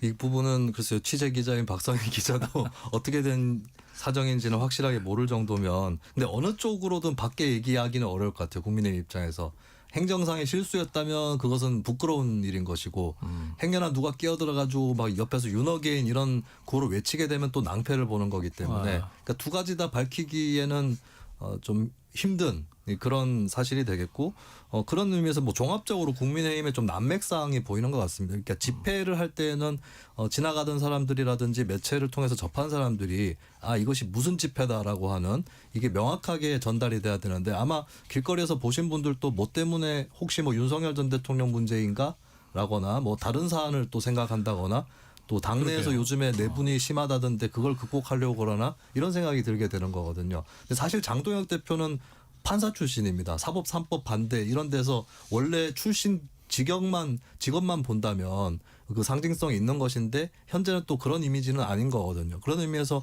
이런 그 투쟁을 할 때는 어떤 메시지의 핵심이 될 만한 어떤 인물 이런 것도 상당히 중요한 건데 좀 여러 가지로 국민의힘 사정이 어지럽다. 그래서 이렇게 행진을 할 때에도 당력이 쫙 모이지는 못하고 있는 그런 현실인 것 같습니다. 뭐라도 해야 되겠는데 민심이 잘 모아지지 않는 그런 상황이 국민의힘에 반복되고 있는 것 같은데 앞으로의 국민의힘의 뭐 계획은 어떻습니까? 장외 투쟁을 계속 한답니까? 일단 국민의힘 굉장히 고민은 깊은 상황인데 공식적으로 내놓은 계획은 아직 없습니다. 다만 앞서 말씀드린 대로 이 도보 집회 과정에서 여러 부작용이 일단 노출이 됐기 때문에 내부적으로 좀 피드백을 거친 후에 향후 투쟁 방식 등을 좀 결정할 것으로 보이는데요. 국민의힘은 앞서 말씀드린 대로 이 대구 경북 행정통합이 만약에 무산되거나 사법개혁안에 대통령이 만약에 거부권을 행사하지 않으면 이 장외 집회뿐 아니라 모든 투쟁 수당을 강구하겠다 이런 입장입니다. 국회 상임위 일적 전면 보이콧 이 카드도 거론이 되고 있는데요.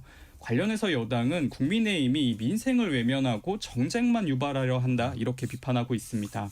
한병도 민주당 원내대표는 이 국민의힘 장외 투쟁에 대해서 국민의힘은 내란에 맞서서 단 한 번이라도 광장에 나와본 적이 있느냐. 사법 독립과 이 헌정소라는 거창한 구호가 어울리지 않는다. 이렇게 강하게 비판했습니다. 뭐 대미투자법은 예외 뭐 그런 건 없습니까? 네.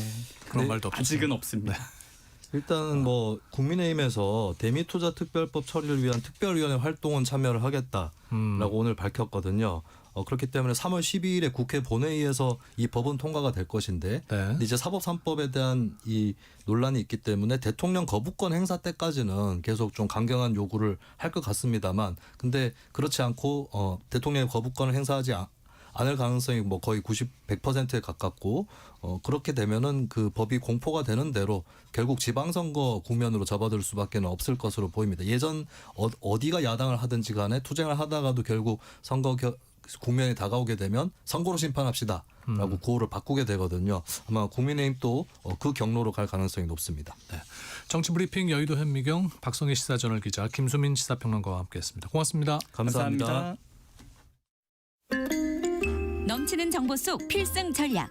당신의 갓생을 위한 일타쌍피 요약본. KBS 1라디오 세상의 모든 정보 윤인구입니다.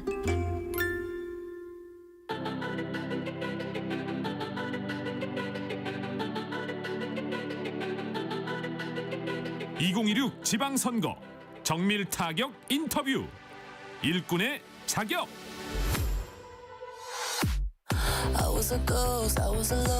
네, 최근 경기도지사 출마를 공식화하면서 분주해진 분이죠. 한준호 더불어민주당 의원 모시고 경기도정 비전부터 당 안팎의 또 이슈까지 짚어보겠습니다. 어서 오십시오. 네, 오랜만에 뵙겠습니다. 반갑습니다. 네.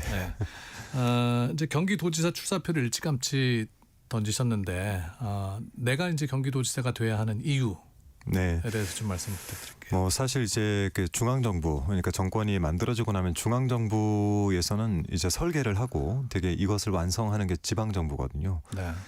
저는 이재명 대통령님과는 지금 이제 4년째 이재명 정부의 실용주의를 같이 만들고 준비하고 있던 사람 입장에서 가장 그 정치 철학을 잘 이해하고 이 부분들을 당내에서도 실행을 해왔던 입장에서 가장 중앙정부하고 잘 발을 맞출 수 있는 사람이다라고 자평을 할 수 있습니다. 그래서 이번 경기도지사 선거를 통해서 이재명 정부의 실용주의를 경기도 내에 좀 뿌리 깊이 내릴 수 있도록 노력하려고 하고 있습니다. 네. 중요한 거는 지금 최종 후보가 돼야 되는 거잖아요. 그렇습니다. 보니까 현 지사인 김동연 경기도지사 그리고 네. 추미애 권칠승 의원, 양기대 전 의원이 이제 경선 후보로 확정이 됐죠. 네. 필승 카드는 뭡니까?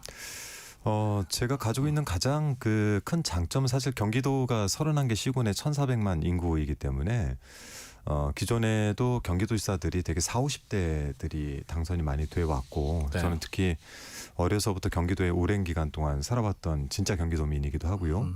또 제 직업상으로는 이제 IT 업계, 금융업계를 네. 거쳐서 MBC와 청와대를 거쳐왔던 그 행정의 경험들이 있기 때문에 이런 부분들이 다른 이제 선배님들과 좀 큰 차별점이라고 생각을 하고 있고 가장 중요한 거는 이재명 정부의 정치 철학을 가장 잘 이해하는 사람이다라는 점입니다. 가까이서 이제 보좌를 했기 때문에 그렇다는 그렇죠. 말씀인가요? 같은 지도부 활동도 했었고 네. 같이 대선을 2번을 치러내기도 했고요. 네. 대선 때 수행실장 20대 대선에는 수행실장을 했고 이번 예. 대선 때는 공동선대위원장을 하면서 대통령 후보의 토론 단장을 했습니다. 네. 지금 그 앞에 말씀드린 후보 4분 중에서 가장 마음에 걸리는 사람. 사실 근데 선거가 저도 이제 10번 가까이 선거를 치러보는데 선거는 상대하고 싸우는 것보다 자신하고 싸우는 게 가장 큽니다. 자기를 잘 어필하고 그걸 인정받는 과정이라 뭐 저한테 좀 집중을 하고 있고 뭐 다른 후보님들께서도 각자에 아마 집중을 하고 계실 거라고 봅니다. 노련한 정치적인 화법입니까? 네. 네. 근데 실제 네. 선거를 하다 보면은 본인에게 집중하는 사람이 당선이 되고 뭐 네거티브라든지 아니면 상대를 너무 의식하는 분들의 결과가 그렇게 좋지는 않습니다. 네. 지금 뭐 경기도지사 얘기를 하고 있으니까 뒤에 물으려고 그랬던 걸 앞에 좀 당겨서 묻겠습니다. 지금 경기도에서 가장 필요한 문제들은 어떤 겁니까? 한준호 의원이 네. 지사가 돼서 해결하고 싶은 문제들?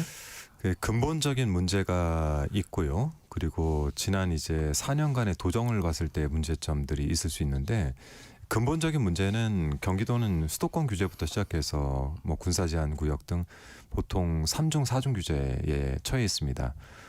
또 인근에 있는 강원과 충청 등으로 인해 가지고 이제 산업 개발이나 이런 부분에 있어서도 오히려 역차별을 좀 많이 받아왔기 때문에 네. 이런 부분들에 대해 이제 중앙 정부하고 과감한 규제 개혁을 좀 해 나가야 됩니다. 두 번째는 경기도의 31개 시군이 각각 특성이 달라서 실제 지금 5극 3특을 가자라고 얘기하고 있지만 경기도 내에서의 균형 발전이 굉장히 균형적이지 못해서 이런 부분들을 해결하기 위한 뭐 산업의 발전 가장 중요한 건 한 30-40% 정도 서울로 다 출퇴근하시기 때문에 광역교통망에 대한 대책 이것이 가장 근본적인 문제라고 볼 수 있죠. 네. 뭐 앞서도 말씀하셨지만은 뭐 서울을 중심으로 경기도가 남북으로 굉장히 광범위하게 지역적인 위치가 네. 그렇고 네. 인구도 상당히 많잖아요. 지금 현재 1,400만을 돌파하고 1,400만. 있습니다. 그럼 한 4분의 1 정도 그렇습니다. 대한민국 인구에. 네. GTX 얘기는 뭡니까? 제 공약 중에 GTX 링이라는 부분이 있는데요. 네. 경기도가 광역교통망을 중심으로 하다 보니까 모든 도심이 서울로 나가는 광역교통망이 있고 실제 경기도 내를 연결하는 교통망이 부재됩니다. 그러니까 서울로 들고 나는 데만 집중돼 있다. 그렇죠. 광역교통망이. 뭐 예를 들어 고향에서 뭐 의정부를 가는 게 굉장히 어렵습니다. 김포를 넘어가는 것도 굉장히 어렵고요. 경기도 내에서 수원에서 뭐 수원 광교에 있는 도청 소재지에서 북부 청사 의정부까지 가는데도 뭐 기본적으로 2시간 이상 소요가 되죠. 그래서 이런 것들을 거점을 중심으로 해서 묶을 수 있는 GTX 링, 즉 경기도형 GTX를 반드시 만들어야 된다. 그건 순환선인 거예요? 그렇습니다. 알겠습니다. 지금 현 지사인 그 김동연 지사의 도정에 대해서는 어떻게 평가하세요? 우선 이제 민선 7기의 이재명 지사의 정책들에 대한 일부 이제 유지 플러스 김동연 지사만의 정책들을 해왔는데요. 가장 크게 대비되는 지점들은 그런 것 같습니다. 민선 7기 때는 이제 기본사회, 도민들에게 보편적 복지를 실행하기 위해서 노력을 했다면 김동연 지사께서는 이제 기회소득을 도입하면서 선별적 복지를 하게 됐죠. 이런 부분들은 크게 대비되는 부분이라고 할 수 있습니다. 네, 그래서 지금 이제 굳이 평가를 하자면 제가 이제 가고자 하는 방향은 민선 7기의 기본사회를 조금 더 강화하자. AI 시대로 넘어가고 산업 인력들의 축소가 일어날 것이 불보듯 뻔하기 때문에 이런 부분들을 위해서는 미리 이제 보편 복지를 좀 강화할 필요가 있다라는 생각을 가지고 있습니다. 네. 엊그제였죠. 그 김동연 지사 출판 기념회가 있었는데 참석하셨더라고요. 네, 저도 다녀왔습니다. 네. 네. 그러니까 뭐 축하 인사를 전하셨습니까? 네네. 뭐 직접 전화가 와서 꼭 좀 참석을 해줬으면 좋겠다라고 말씀을 주셔서 네 다녀왔습니다. 네. 그리고 나서 SNS 올린 글은 그 이후 거죠. 한준호 의원이 쓴 글은 어떤 글? 그 이재명 대통령님 임기 단축에 네. 반대합니다. 네. 그 김동연 지사의 의견은 어떻습니까라고 물어보고. 네. 뭐 이제 공개 질의인데 1년 전쯤에는 그 직접 김동연 지사께서 대선 후보인 이재명 대표께 이 부분을 제안하겠다 이렇게 말씀을 하셨는데 또 출판 기념회 때는 죄송하다라고 하면서 큰절을 하시지 않았습니까? 네. 그런 부분에 있을 때 이런 부분도 포함이 돼 있는 것인가라고 이제 공개적으로 질의를 한 것이죠. 네. 그러니까 김동연 지사가 언급한 부분은 지금 말씀하신 교만한 생각을 했다고 고백하고 성찰하고 반성한다. 네. 그리고 당원들의 바람을 명심하고 명심으로 최선을 다하겠다라는 그 말을 어떻게 이해하셨어요? 선거철이구나라는 생각을 했습니다. 네. 사실 김동연 지사께서 저희 당으로 오시고 처음 이제 그 합당 논의를 하는 그 장소에 제가 수행실장으로 함께 했었고 또 도지사 출마를 하실 당시에 저한테 연락을 주셔서 수행 단장을 또 제안도 주셨고 저희가 김영전 부원장 등 기존에 있었던 조직들이 다 들어가서 대거 들어가서 정말 헌신을 다해서 단 0.1 몇 %포인트 정도의 성공을 거뒀고 특히 저희 지역구가 새벽 5시 32분에 역전을 이뤄낸 지역구거든요. 고양시 을. 네네. 그런데 인수위 단계부터 시작해서 실제 도정을 꾸려가는 과정에 그 사람들은 다 배제가 됐습니다. 다 뭐 백수가 된 거죠. 이런 부분들에 대해서 지금까지 이제 그 감정의 골들이 좀 남아 있는데 이제 뭐 선거를 앞두고 뭐 이렇게 하시는 것은 정치적 행위 정도로밖에 비치지 않을 것이다라는 생각입니다. 그 김동연 지사에 대해서 공개 질의를 한 부분에 대해서는 답변을 받으셨습니까? 아직은 못 받았습니다. 네, 어떤 답을 기대하세요? 글쎄요, 뭐 일단은 화두를 올린 것이고 여기에 대해서 답을 주실지는 잘 모르겠습니다. 네. 또 어디에 보니까 어떻게든 대답을 해도 김 지사한테는 굉장히 곤란한 질문이다라는 보도가 나왔던데. 곤란한 질문이죠. 뭐 이거를 이제 다시 뭐랄까요? 되돌리기에는 그때 너무 강경하게 발언을 하신 부분들이 있어서 뭐 그러면 앞으로도 또 그렇게 할 것이냐라는 질문을 할 수밖에 없지 않습니까? 네. 그 지난해 국정감사에서 다원시스 문제 지적하셨잖아요. 네, 철도 납품 비리. 그 중에서 이제 세계 업체 중에 다원시스에 대한 문제를 지적을 했습니다. 이재명 대통령도 이제 국토부를 질타를 했죠. 네. 현재 어떻게 진행되고 있습니까? 저희가 국감 이후에 그 저희 상임위 내에서는 다원시스 대표에 대해서 고발 조치를 했고 다원시스에 대해서는 감사원 감사 요청을 현재 해놓은 상태입니다. 수사가 진행되는 것으로 알고 있습니다. 그러니까 아직까지도 그 미납된 부분은 현 상태가 계속 되고 있는 겁니까? 네. 지금 이제 철도 미납 부분들이 예를 들어서 서울 같은 경우에는 지하철들 그리고 경전철들 이런 것들을 이제 납품하는 회사인데 미납 상황들이 상당하고 미납된 상태에서도 계속해서 이제 그 입찰에는 응하고 또 입찰에서 워낙 저가를 써내기 때문에 또 입찰에 되면은 선급금을 근 70% 가까이 가져가고 그래서 제가 이런 걸로 인해 가지고 좀 돌려막기 하는 것이 아니냐라는 의혹 제기를 했고 실제 그런 부분들에 대해서 좀 조사에 착수해 있습니다. 어떻게 그런 일이 가능할 수 있었던 거죠? 저는 굉장히 방만하게 이 철도 납품과 관련해서 방만하게 운영이 된 것이 아닌가라고 생각을 하고 있고 이에 대해서 국토부도 저는 일부 책임이 있다라고 생각하고 코레일 측 책임은 좀 확실하다고 보고 있고요. 다원시스에 제가 그때 질의를 하면서 원래 질의서에는 없었던 건데 느낌이 이상한 거예요. 그래서 혹시 그쪽에 전관들이 가 있냐 코레일이나 국토부 출신 전관들이 가 있냐라고 했더니 멈칫하더라고요. 그래서 제가 압박을 가하니까 몇 분 와 있습니다. 이렇게 고백을 했죠. 네. 이런 전관들을 통해서 입찰 전선에서 뛰게 하고 실제 입찰이 되게 되면은 거기에서는 또 뭐 일정 보수가 있을 것이고 입찰을 해서 실제 납품도 하지 못하는 상태에서 선급금은 잔뜩 받아서 이것을 회사를 운영하고 주가는 부양시키고 이런 식으로 온 것이 아닌가라는 의심을 하고 있습니다. 지금 국토교통위원회 소속으로 그렇습니다. 상임위 활동을 하고 계신데 그 양평고속도로 종점 변경 네. 특혜 의혹 이거는 지금 2차 특검에서 다시 조사 반드시 해야 됩니다. 네, 반드시 해야 됩니다. 몸통을 아직 밝혀내지 못했기 때문에 네. 이제 저희가 조사한 바로는 추정컨대 인수위 그리고 인수위에서 꽤 고위직 인사를 통해서 이런 것들이 전달되고 진행이 됐던 걸로 파악을 하고 있고 그 가장 윗선은 김건희 부부가 있을 텐데 이 부분에 대한 실체를 밝혀내지 못했습니다. 그래서 이거는 2차 특검에서 반드시 해야죠. 이거는 사실 야당 시절부터 주장을 해왔던 제가 꽤 오랜 기간 했죠. 한 4년 넘은 것 같습니다. 처음 그 고속도로 종점 부분에 있는 병산리 땅 거기에 김건희 씨 땅 일가를 먼저 찾아냈고 형질 변경 등 지가를 올리기 위한 여러 가지 조작들이 있었다라는 걸 먼저 밝히고 이듬해 이제 양평 고속도로 종점 변경 문제가 터졌죠. 이게 보니까 근데 양평 고속도로 사업이라는 게 꽤 오래 전부터 시작이 된 거더라고요. 네, 맞습니다. 몇 번 뭐 안 한다 그랬다 다시 재개가 됐다가 이 사업은 그럼 앞으로 어떻게 되는 겁니까? 이 사업의 목적이 정확히 그곳에 두 개의 물줄기가 만나는 유원지가 있어요. 이게 두물머리라고 부르는 곳인데 네. 이게 국도 6번 도로하고 붙습니다. 또 6번 국도가 워낙에 정체가 심해서 앰뷸런스도 들어갈 수가 없기 때문에 사실 도로상에서 사고가 났을 경우나 심정지라도 오게 되면은 구할 수 있는 방법이 전혀 없습니다. 그래서 이 부분에 대한 교통 정체 해소를 위해서 그간 비시값 경제성이 전혀 나오지 않는 고속도로 사업을 경제성 부분 플러스 이런 부분들을 감안해서 사업을 승인해 줬거든요. 네. 그런데 전체 사업의 50%를 틀어서 종점을 변경시킨 사안입니다. 지금 이제 원안대로 가야 되는 것이 저희 당의 입장으로 정리가 된 걸로 알고 있고요.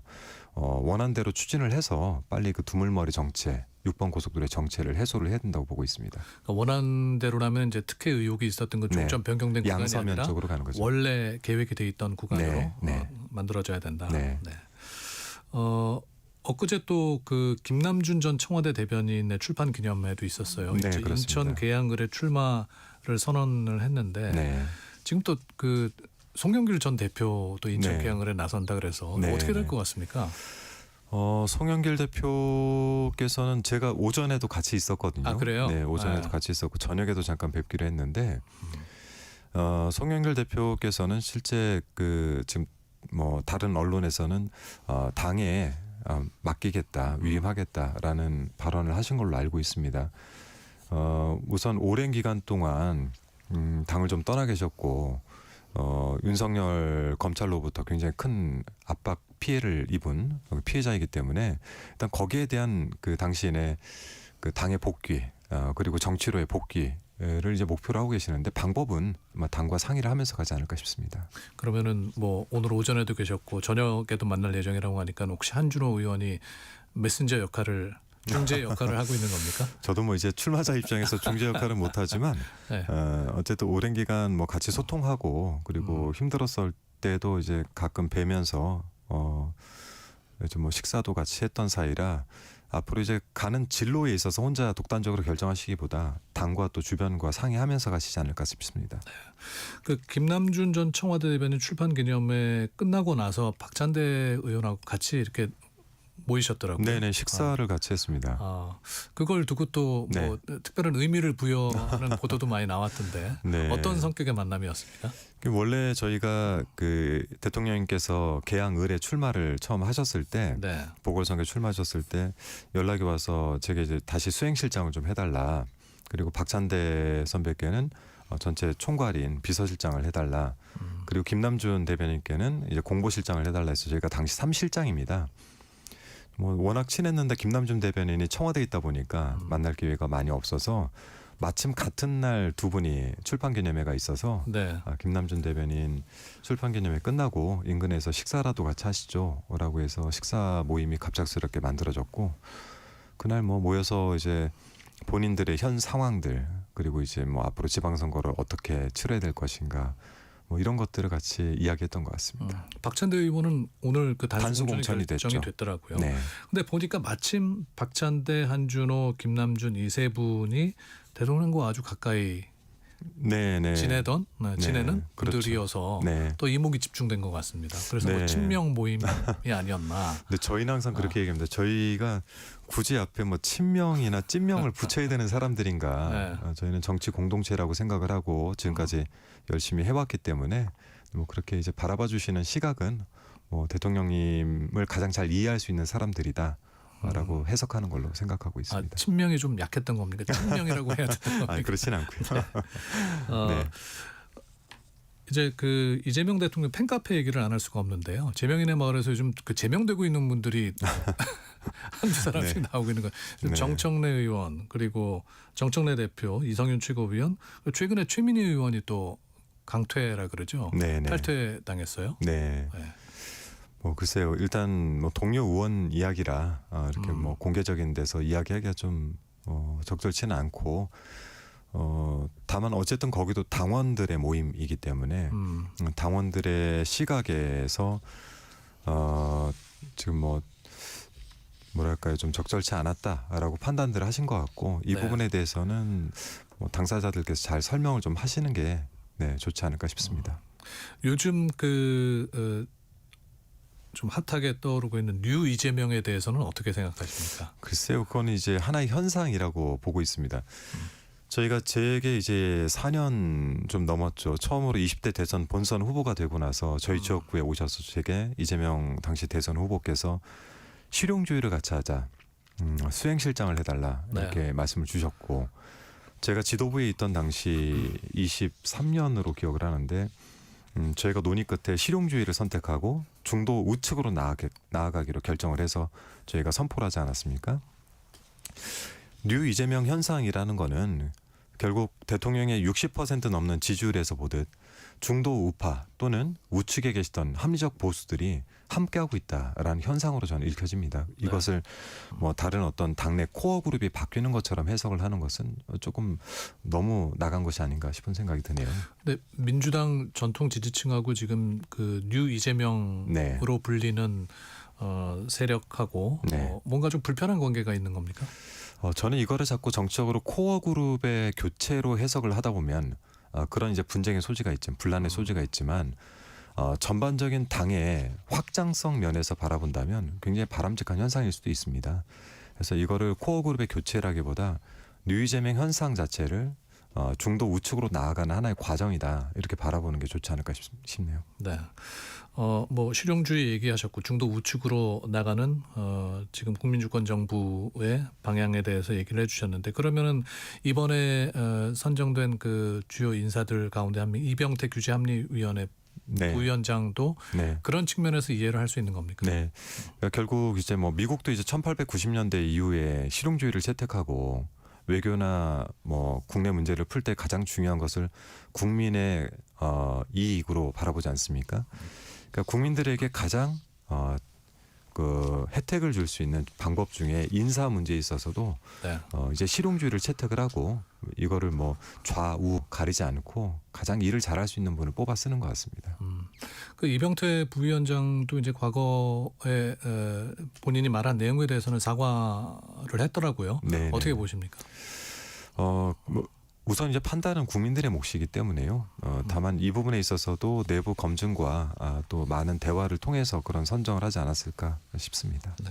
이재명 대통령께서 이제 SNS에 또 글을 올리셨네요. 김성태 이재명에게 돈 안 줘. 그 기사를 또 네네네. 쌍방울 회장 김성태 말씀이시죠. 여기에 대해서도 한준호 의원께서 뭐 네, 저도 이제 페이스북에 글을 썼고 제가 정치검찰 조작기소 대응 특별위원회 위원장으로 활동을 해왔었고 뭐 관련한 조사들도 꽤 오랜 기간 해왔었는데 결국에는 정치 검찰들이 정적 죽이기 측면에서 주변 사람들을 이용해서 엮으려고 했던 이런 공작들이 하나씩 드러나고 있는 것이라고 생각을 합니다. 네. 우리가 오늘 톤을 맞추다 보니까 너무 나긋나긋하게 구성을 하니까 싶은데 마무리하면서 이번에 그 사법개혁 3법 두고 국힘에서는 장외투쟁에 나섰어요. 네. 여기에 대해서는 어떻게 보세요?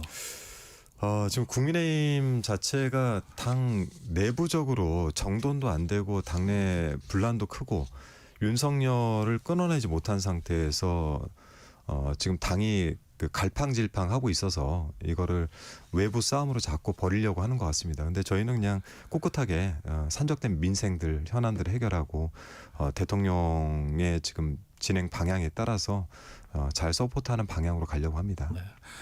과도한 입법 속도라는 또 지적도 있거든요. 여기에 대해서는 어떻게 민생이 정말 산적돼 있고 그간 이제 한 4년간 이제 윤석열 정부에서 해왔던 여러 가지 것들 이런 부분들을 해결하기 위해서는 대통령도 속도를 좀 내야 될 필요가 있고 그거는 이제 국회 입법 속도가 좀 따라가줘야 되거든요. 대부분 이제 민생이라든지 개혁 과제 딱 두 가지에 집중돼 있기 때문에 이런 부분에 있어서는 결과적으로 국민들께서 분명히 잘 된 것이다라고 판단할 수 있는 시기가 올 것이라고 봅니다. 시간이 좀 더 지나야 할 것이다. 네. 바쁜 시간 내주셔서 감사합니다. 네, 고맙습니다. 네, 오늘 한준호 민주당 의원과 이야기 나눴습니다. 고맙습니다. 고맙습니다.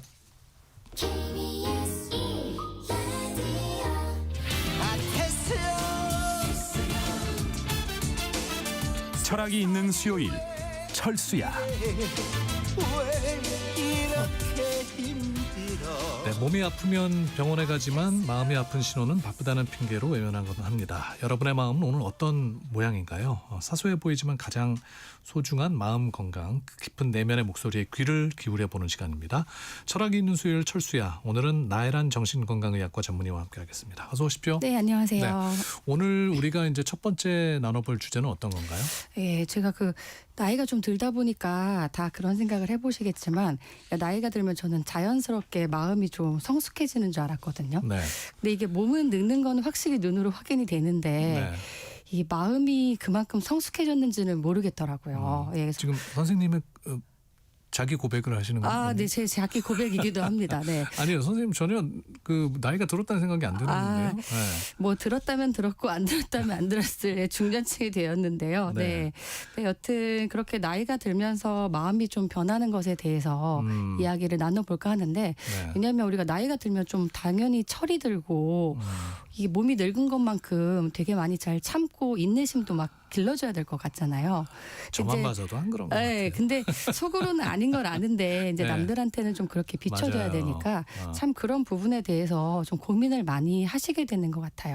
그래서 이런 말씀들 많이 하시는 것 같아요. 뭐 유하셨던 부모님께서 연세 들면서 좀 고집이 세지셨다든가 나이가 드니까 또 반대로 좀 어린 나이 같아졌다든가 하는 이야기들 흔히들 많이 듣잖아요. 근데 맞아요. 이런 걸로 상담하러 오시는 분들 많이 계십니까?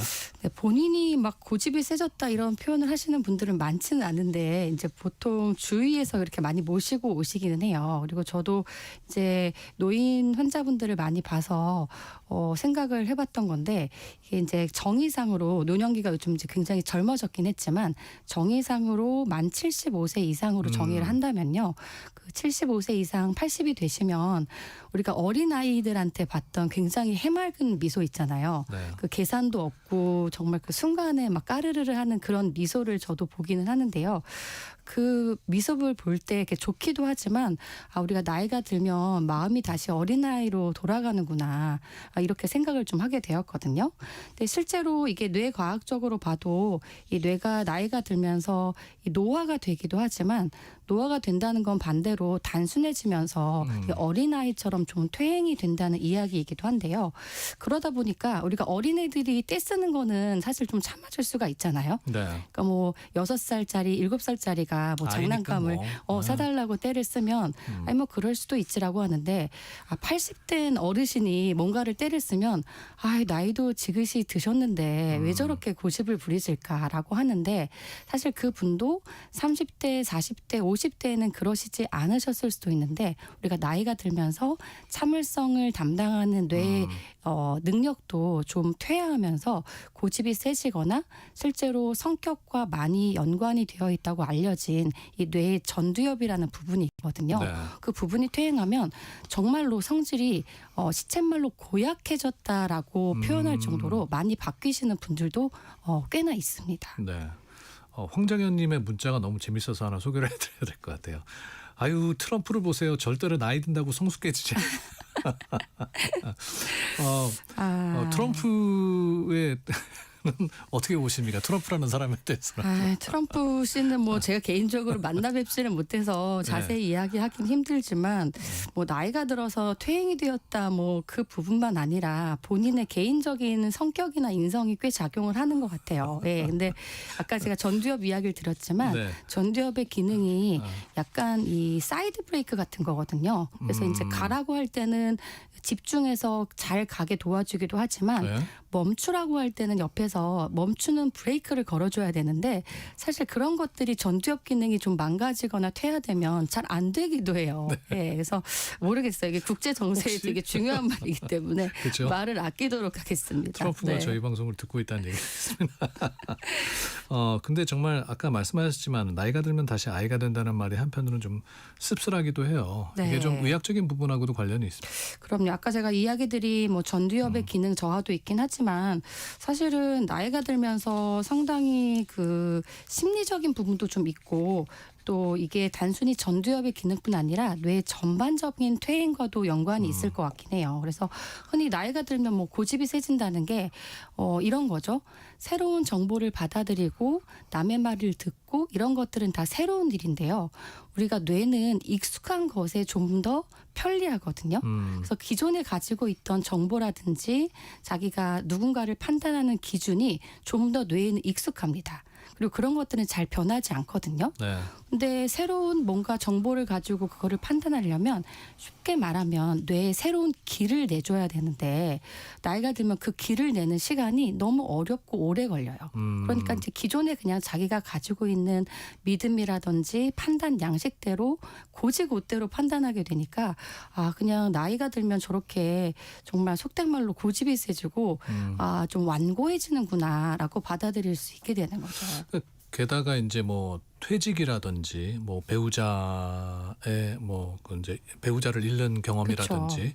이런 환경적인 요인도 성격을 변화시키는데 좀 이게 원동력이 되지 않나. 아주 영향이 많습니다.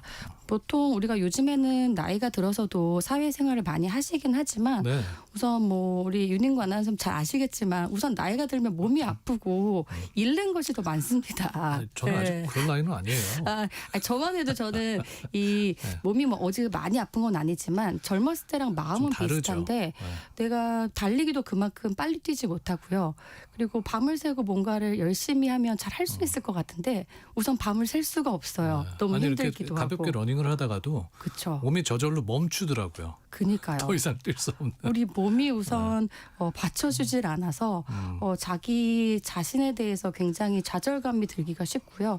또 사회적으로도 아무래도 아까 말씀드린 뭐 75세 정도가 되면 사회적인 영향력을 갖거나 팽창하는 시기라기보다는 주로 은퇴하시거나 이제 조용히 자기만의 삶을 준비하는 시기가 되어야 되는데 그때 생각보다 이 자신의 삶이 잘 준비된 분이 많이 없기 때문에 네. 고립감을 느끼거나 자기가 사회적으로 영향력이 줄어들었다거나 굉장히 이런 소외감을 느끼는 분들도 많아서 아무래도 이러면 내가 좀 더 세게 나가고 싶잖아요. 센 척을 하고 싶잖아요. 내가 마음이 여유로워야지 다 받아주는 건데 내가 무시당하는 거 아니야? 라고 마치 고집처럼 보일 수도 있게 되는 거죠. 네. 3001님께서 저희 엄마가 요즘 들어 부쩍 고집이 세지셨는데 어제 사소한 일로 엄마와 싸우셨대요. 당신 뜻대로 안 되니까 이제 입을 꾹 닫고 계속 억지를 부리시더라고요. 그 모습에 서운함 때문인지 소리를 지르고 말았습니다. 저는 어떤 마음을 가져야 할까요? 하고 물으셨어요. 이거는 이제 어머님이 어느 정도 연배가 되셨고 또 이 사연을 보내주신 청취자님 연령에 따라 다를 수도 있을 것 같기도 하고요. 또 엄마랑 딸의 관계인지 엄마랑 아들의 관계인지 여러 가지가 관계가 있을 것 같긴 한데 여튼 그 어머니가 또 부모님이 나이가 들어지시면 아까 얘기 드린 대로 사실 고집이 세지는 게 두 가지가 있을 것 같은데 내가 나약해졌다는 생각이 들면서 사실 좀 더 주도권을 놓기 싫어하시는 것 같아요. 그러니까 좀 옛날엔 농경사이기 때문에 힘이 없어지면 그 자녀들한테 어쩔 수 없이 뭐 쟁기를 넘겨주고 주도권을 넘겨줘야 되는데 네. 요새는 사실 그런 사회는 아니잖아요. 그러니까 그렇게 넘겨주기는 어려운데 또 막상 내가 뭔가를 주자니 내가 가진 게 없는 것 같아서 좀 더 오히려 방어 기제로 좀 세 보이고 싶어하는 특히 아버님들이 많은 것 같고 또 어머님들은 이렇게 뭔가 이 나이가 들고 이러면 마음이 조금 더 어려지는 것 때문에 잘 삐지고 이런 게 있어서 그냥 우리 엄마가 내가 알던 그 성숙한 엄마가 아니라 내 자식 10대 정도로 돌아가고 있구나라고 생각하면 오히려 약간 그냥 인간 대 인간으로 좀 더 이해하기 쉬워지지 않을까? 편하게 받아들일 수 있는. 네.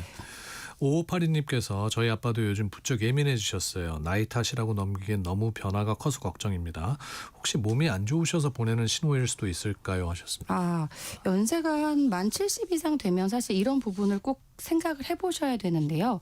우리가 뭐 정신과도 그렇고 특히 응급실에 오시는 분들 중에서도 이게 성격 변화가 있다고 해서 뭐 치매라든지 이런 것들로 오시는 분들도 있는데 아무튼 만 70세가 넘으면 몸에 문제가 있지 않은지를 먼저 생각을 해봐야 됩니다. 그래요? 예를 들어서 뭐 뇌에 직접적으로 우리가 어려운 말로 기질적인 원인이라고 하는데 뭐 치매가 아니더라도 뇌에 어떤 뭐 혈관 문제나 다른 문제가 생길 수도 있고요. 뇌에 직접적인 문제가 아니라 하더라도 예를 들어서 몸의 호르몬 변화, 이 호르몬 변화라는 것은 뭐 당뇨나 이런 혈관 질환 때문에 올 수도 있고요. 또 하나는 뭐 갑상선 뭐 기능 같은 것들이 바뀌었을 수도 있고 가장 흔한 것은 나이가 들었을 때 생각보다 염증이나 암 같은 중대한 질환들이 발생하기가 쉬운데 이때 몸의 변화가 아니라 어떤 정신적인 문제로 나타나는 경우도 많기 때문에 단순히 이거를 성격 변화나 정신의 변화라고만 생각해 보시지는 말고 계속 지속되면 꼭 큰 병원에 가보시는 것도 권장을 드릴 만합니다. 그래서 이제 이어지는 이야기로 우울증이란 것도 걱정이 되는데 갑자기 이렇게 예민해지고 화를 내는 것도 우울증 증상으로 볼 수 있어요? 맞습니다. 이게 노인 우울증의 특징은 뭐냐면요. 막 슬프다고 하거나 이런 얘기를 안 하세요. 그리고 몸이 아프다. 내가 왜 살았는지 모르겠다. 이렇게 좀 굉장히 좀 애매한 증상들이 나타나거든요. 그래서 우리가 우울하다고 하면 막 눈물 흘릴 것 같지만 사실 노인에서 가장 큰 증상은 남의 탓을 하거나 짜증이 늘어나거나 혹은 몸이 아프다고 툴툴대는 모습이 늘어날 때 노인 우울증을 의심해 볼 만하니까요. 우리가 특히 이렇게 나이가 들어서 화를 내시고 예민해지시면 이런 것들을 병원에 가시면 생각보다 많이 성격이 유해지십니다. 이수연님께서 정답을 주셨네요. 맞습니다. 저도 나이가 드니 작은 일에도 섭섭하고 잘 삐지게 되는데요. 잠깐 자식이 또 잘해주면 금방 풀리신다고. 그러시군요. 네. 그러니까 자녀들 입장에서도 아까 선생님 말씀하신 대로 우리 엄마가 다시 10대로 돌아가셨구나 이렇게 그 나이대로 돌아가셔서 조금 투정도 부리고 짜증도 내는구나라고 이해를 하면은 그렇게 이제 좀 받아들이면 좋은데 또 자녀 입장에서는 엄마가 항상 엄마의 어려운 말로 그 엄마의 표상이 있기 때문에 자식 그 청소년 자식이 툴툴거리는 거는 이해를 해줘도 엄마가 툴툴거리는 거는 엄마가 애같이 보이진 않거든요. 참 그러니까요. 어려운 문제입니다. 7934님은 저는 71세인데 아내가 무조건적으로 자기 말이 맞다고 해서 너무 속상하다고 완전 독재입니다. 하셨습니다. 2031님은 퇴직하시고 엄마가 저희 아이 육아 돌봐주시는데요. 회사 생활했던 엄마의 옛날 나 때는 말이야를 너무 많이 말씀하신다고 옛날 시절 많이 그리워하면서 또 육아만 하는 현재 육아 스트레스 때문이실까요? 또 하셨습니다. 또 이 라떼가 사실은 굉장히 과학적인 게요. 뇌가 우리가 새로운 정보를 기억하거나 이런 것들은 굉장히 잃어가지만 옛날 일은 정말 잘 기억하거든요. 그러니까 나이가 들수록 남아있는 정보가 굉장히 과거에 치중될 수밖에 없어서 굉장히 강렬한 감정 기억이 과거만 많으니까 자꾸 라떼가 나올 수밖에 없어요. 그건 오히려 최근에 엄마가 즐거운 일이 너무 없지는 않으셨을까 좀 돌아보시면 좋을 것 같긴 합니다. 이분 질문도 들어드려야 되겠네요. 2919님 다른 사람의 말에 대해 잘못을 지적하게 되는데 이것도 나이 때문인가요? 하셨어요. 지적질 그것도 꼰대질이잖아요. 요즘 말로 하면은. 근데 이게 사실은 나이가 들면 사실은 이 수용성을 가지고 남의 말을 잘 들으면 좋은데 아까 제가 얘기 드린 것처럼 새로운 것을 습득하는 게 대해서 굉장히 방어적이 되거든요. 그래서 자기가 기존에 갖고 있던 신념이나 가치관만으로 판단하기 쉬우니까요. 만약에 이제 들으시는 청취자분들 중에서 본인이 나이가 좀 들었다고 생각을 하시면 내가 너무 내 생각으로 판단하는 건 아닌가라고 또 생각해 보시면 참 좋은 기회가 될 것 같습니다. 오늘 나혜란 선생님과 나이 들매에 관한 이야기 나누고 있는데요. 끝으로 청취자분들에게 좀 남겨주실 나이 들매에 관한 좀 철학적인 한마디 철학. 해주신다면요. 제가 나이가 아직 그렇게까지 많이 들진 못해서 네. 살아보진 못했지만 이게 나이가 들면 나이가 드는 대로 이 젊었을 때 겪지 못하는 감정들을 많이 느끼시는 것 같아요. 그러니까 젊었을 때 뭐 짜릿한 감정이나 어떤 뭐 성공이나 이런 물질적인 것과는 달리 내가 뭐 실패도 하고 실망도 하고 좌절도 겪었지만 그럼에도 불구하고 내가 참 내 인생을 여기까지 잘 살아왔다. 이거는 제가 겪지는 못했지만 정말 저는 나이가 들어서 겪어보고 싶은 충만한 감정일 것 같거든요. 근데 그러려면 우리가 이 나이와 상관없이 자기 마음을 좀 매일 돌아보는 연습을 해야 될 것 같은데 얼굴이나 근육만 보시지 마시고 올해부터는 내 마음이 잘 자라나고 있는지도 좀 꼭 보시는 하루하루가 되셨으면 좋겠습니다. 제게도 위로가 된 한마디가 된 것 같습니다. 그러시군요. 네. 자, 오늘 나혜란 정신건강의학과 전문의와 함께했습니다. 철학이 있는 수요일 철수야 여기서 마무리하죠. 고맙습니다. 감사합니다. 오늘 끝곡은요. 자이언티가 부른 양화대교 들으면서 세상의 모든 정보 유니구입니다. 인사드리겠습니다. 여러분의 내일을 기대합니다. 우리 집에